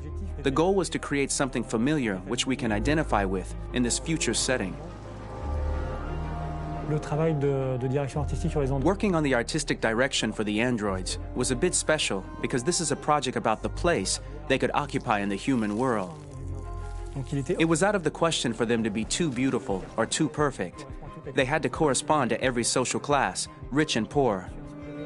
Inspired by everyday utilitarian clothes, I brought a modern touch by adding dynamic display surfaces, the armband we can see on the side, the triangle on the front and back, an LED. Like that, there's no confusion. Wait. You're sending an android? All right, ma'am. We need to go. You can't do that. Why aren't you sending a real person? Once we cast the actors, we travel to meet them in order to scan their faces. We record the structure of their face with the scan. And we record the colors and patches of skin with photography. Once we have this information, we will use this as a basis for modeling and creating the characters. The artist will make it more realistic, but will also enrich it. He will propose ideas which we will develop together. Finally, we will have a character with character who corresponds to the project and the world. When the actors come to Quantic Dream, we show them the design, what their image will be, and what they will look like in the game. This extra information gives them another dimension and color to connect with emotionally. It helps them think about how to play their character. Your mission. That's all you care about, huh? You should consult a professional who can help you. Beat it, you hear me? Get the hell out of here! So there are 3 types of shoots at Quantic Dream. Shooting and performance capture, where you capture the whole actor, his voice, his face, and his body. These shoots are obviously done with American actors because the game's original version is in American English. After that, there are the body-only shoots, representing around 250 days of filming, while the performance capture is 100 days of filming. Now, body-only shoots, there are 2 types. There are the action shoots and the technical shoots, which are mo-kit shoots. Mo-kit is when the player controls a character on the screen, and he moves in an environment to explore it. This is of particular importance at Quantic Dream, and therefore we shoot a lot to offer a unique context for each scene and each character. To prepare a motion capture shoot, we first get together to look at the sets we need, the animations that we want to shoot, which ones need to be grouped together, or which ones need to be cut and shot at another time, so that we get the most out of the shooting day. This often means shooting scenes out of order, especially those with big props or accessories, like a big car, for example. So we shoot all the animations related to that particular prop first.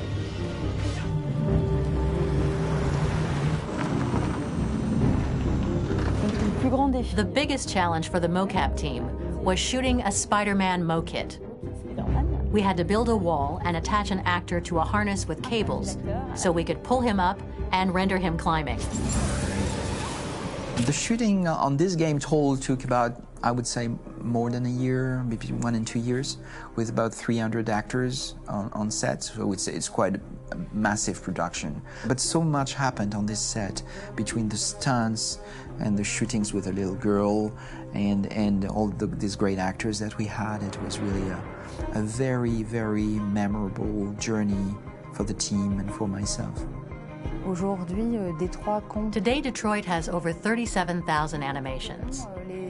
When we retrieve the motion capture data, it's just a cloud of points, which represent all the markers worn by the actors. From this cloud of points, we have a phase called retargeting, which gives us a skeleton. This skeleton will be applied to the characters of the game. There is still work to be done, but this gives us the main movements. Since we are working on something very realistic, we must recognize the actor and also recover all the emotion he expresses in his performance. We use a system of facts, an identity card for each actor. We make the actor do a whole range of facial expressions. Then we recover all the expressions and paste the animations on a puppet that Jan has prepared. I then recover and refine these poses. I might stretch the lip, reinflate a cheek, tiny details that make the finished product really capture the actor. Because of the nature of our mocap system today, when we receive the animations, we're missing eye movements, and so the character has that dead look. He really has no eyes, so then it's a big part of the work for the animators to find the regard of the actor in relation to his position, in relation to the body, etc. It was crazy when I saw the newest model for Kara, because they've been working on it, and this was the first time I literally jumped in my seat. It not only looked so much like me, it was the fact that it looked so lifelike. It wasn't that it looked just like it was a camera, it was something else, you know, but it looked alive. It's exciting, and it's kind of terrifying.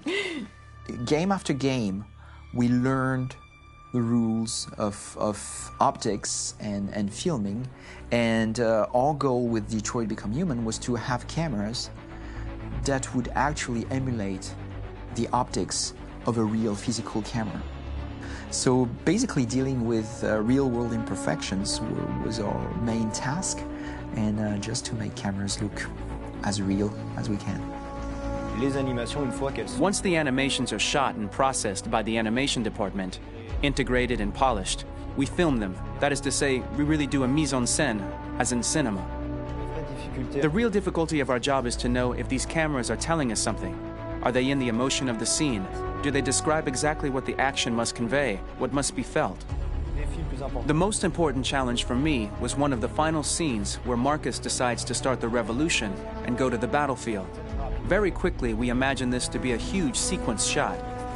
We wanted the feeling of a cameraman running behind us, while showing Marcus, the androids who help him, the person shooting at us, etc. Above all, it was necessary to say to oneself, this scene is very violent but does not glorify war. On the contrary, that war is something improbable and absurd. It was really a fun challenge. The idea was to say we have 3 characters. We would like each of them to have a specific cinematography. We wanted Kara to be much more filmed with some kind of handheld camera, to have something very living, very breathing. For Connor, we wanted something very cold and very perfect. And for Marcus, we wanted something epic and spectacular. So it was about the filming, but it was also about the photography. So we worked with a director of photography to give each character a different lighting, different key colors. Each of them would have their own worlds. And finally, we worked with the composers, so they would create a specific sound for each character, so each would have his own world and his own style.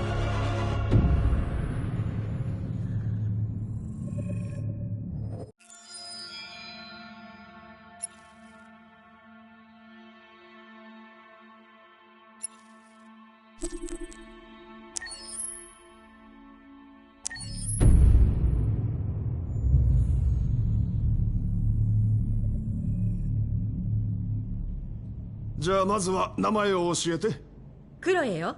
あなたの名前は？ジョンって呼んで。はじめましてジョン。それじゃあクロエ、まずは自己紹介をしてくれるかな。もちろん。私はサイバーライフ初のアシスタント用アンドロイド。私の機能は例えば家事をしたり料理とかスケジュール管理とか日常業務をこなせるの。君は確か初めてチューリングテストに合格したアンドロイドなんだよね。それについて話してくれるかな。大したことはしてないけど、ただ本物の人間と私の違いがわかるかどうかちょっとおしゃべりをしただけ。でもとっても面白かった。でも人間よりも知能の高い機械が作られたのは人間の歴史上初めてのことなんだよ。僕が聞いた話だと君の脳は1秒間に数百億もの処理が行えるんだろう。ええ、もちろん。でも人間の知性のおかげで私は存在してるし、それに私には絶対に手に入れられないものがある。それは何なんだい？心よ。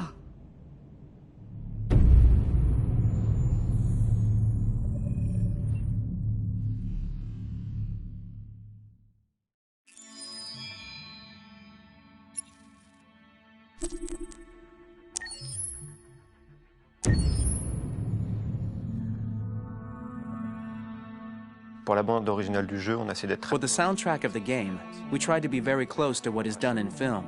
We were constantly asking at each place in the game, why are we putting music here? What is it going to say? So we focused the music on bringing emotion, which is interactive, and supports the character's arc. I'm sorry, honey. I'm sorry. I'm sorry. You know I love you, don't you? You know I love you. We make games that are very narrative. We're really into interactive drama, so the soundtrack also had to go in that direction, supporting the three characters' very different stories. We really wanted three colors, three musical sound identities, and from there, having three composers made sense, since the story of Kara, Marcus, and Connor are all completely different.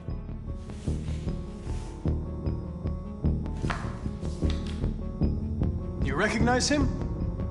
It's Carlos Ortiz. For Connor, we wanted a soundtrack that could be very cold and very mechanical, very machine-esque somehow. For Kara, we wanted a soundtrack that would be very moving and emotional. It was about the quest for identity, but it was also a journey about love and empathy. And for Marcus, we wanted something epic, something that would really represent the grand aspect of his quest. And we were very fortunate to find three incredibly talented composers, and working with them has been a dream, honestly.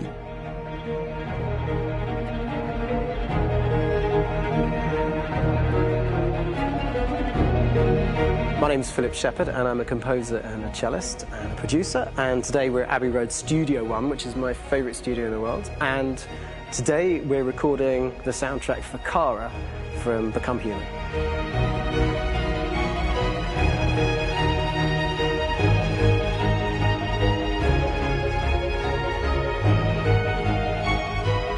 So when I compose a big project, I often travel just to kind of get out, and get some fresh air and some inspiration. And I go hiking and traveling in Montana a lot. I had a log fire in the room that I was staying in, and the flames were kind of making absolutely direct music. And it became the basis for Kara's theme, and it sounds something like this.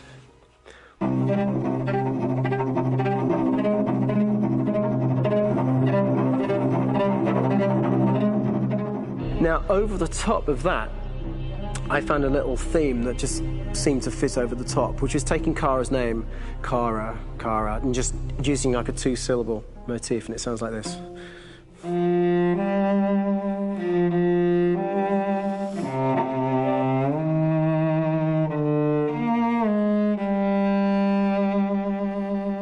going to pull through this, Alice. As long as we're together, nothing can hurt us.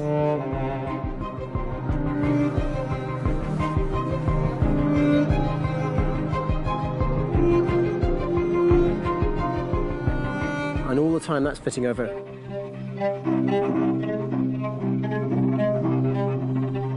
So it kind of works in lots of levels, and in fact every single theme in the score has one of those elements built into it, and it becomes sort of the DNA of every single tune.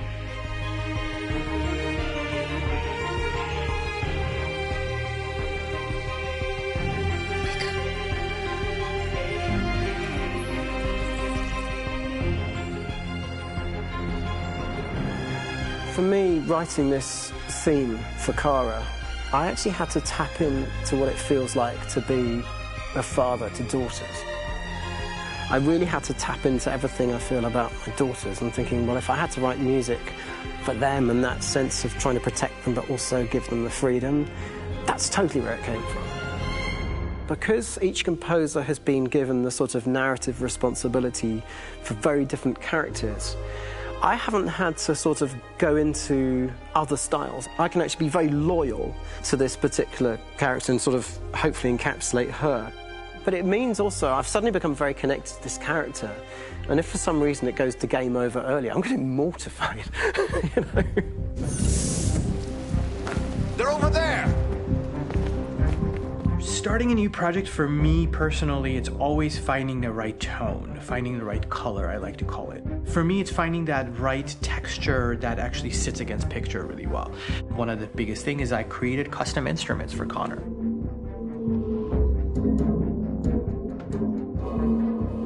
I pulled out all my vintage synthesizers to be able to capture this robotic person, if you will. My approach to all of these custom instruments is that I hear the sound in my head. And either I could just come into the piano and just be like, all right, so I'm gonna just get on the computer and just create it. I rather be able to play these instruments physically. Oh, that's nice. You can do that.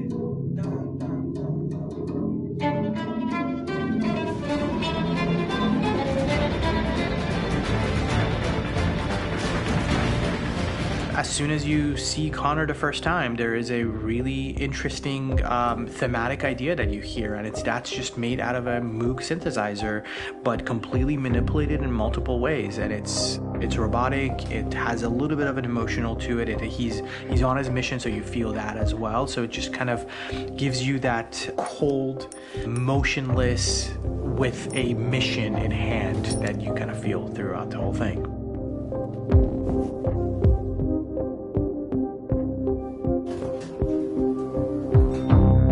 Because the music evolved, one of the things that I was very weary and I was very kind of focused on was the way that the music has to evolve. So my idea behind it was that Connor is a singular android that could at any point become a deviant or could actually stay as an android. So I created a more or less an Connor theme, and then I was able to just manipulate it in different aspects of it. Is everything okay, Lieutenant? Chris was on patrol last night. He was attacked by a bunch of deviants. I'm a human being writing for a robot, and throughout Connor's journey, he meets someone, he meets a partner. So how do you deal with a robot feeling? And I've met a partner that I'm gonna work with, or all of a sudden he sees a dead body. Does this robot have an imagination? Does this robot have a feeling? And if yes, how do you translate that into non-emotional music? So basically at any point I was just like, I can't do this, and then I just do it. Property was damaged and fires continued to rage in several major districts across the city. Some people are asking, have androids become a threat to our security? When I first started really digging in on Marcus, the one thing that I really tried to capture was the transformation process. You know, Marcus is this android that evolves over the course of the game and really goes from kind of figuring out that he's more than just an android. You know, he's starting to develop kind of a human soul in a way. Try to imagine something that doesn't exist, something you've never seen. Now concentrate on how it makes you feel and let your hand drift across the canvas. The other side of Marcus that I really latched onto was that he almost became a savior for a lot of the other androids in the game. So when I started developing the theme for Marcus, I really made it like a church hymn.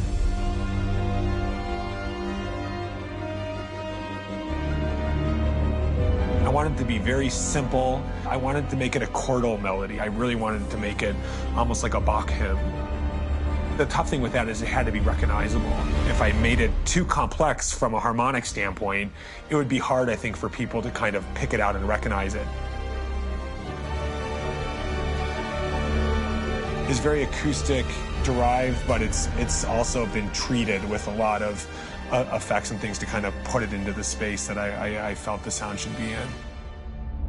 It can be beautiful, it can be haunting, it can be extremely powerful from an action standpoint, and I'm really happy with the way it turned out. The music is there, but it's subliminal and it's emotional, and people are feeling it, and it's not distracting.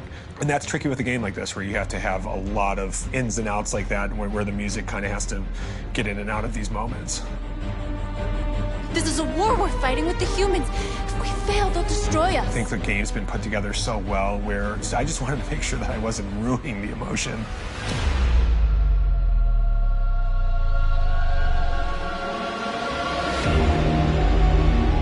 I gotta be honest, when we first started on this path, I said, oh man, this could be pretty messy, you know? I mean, it could feel disconnected, but I mean, it's amazing how they really guided us and got us to really kind of all be in the same world, but at the same time feeling completely different. So it's really going to stand out and kind of be one of those games where people are really going to notice the music and kind of how it was crafted, and you know, and all the hard work that went into being able to pull it off in a graceful way.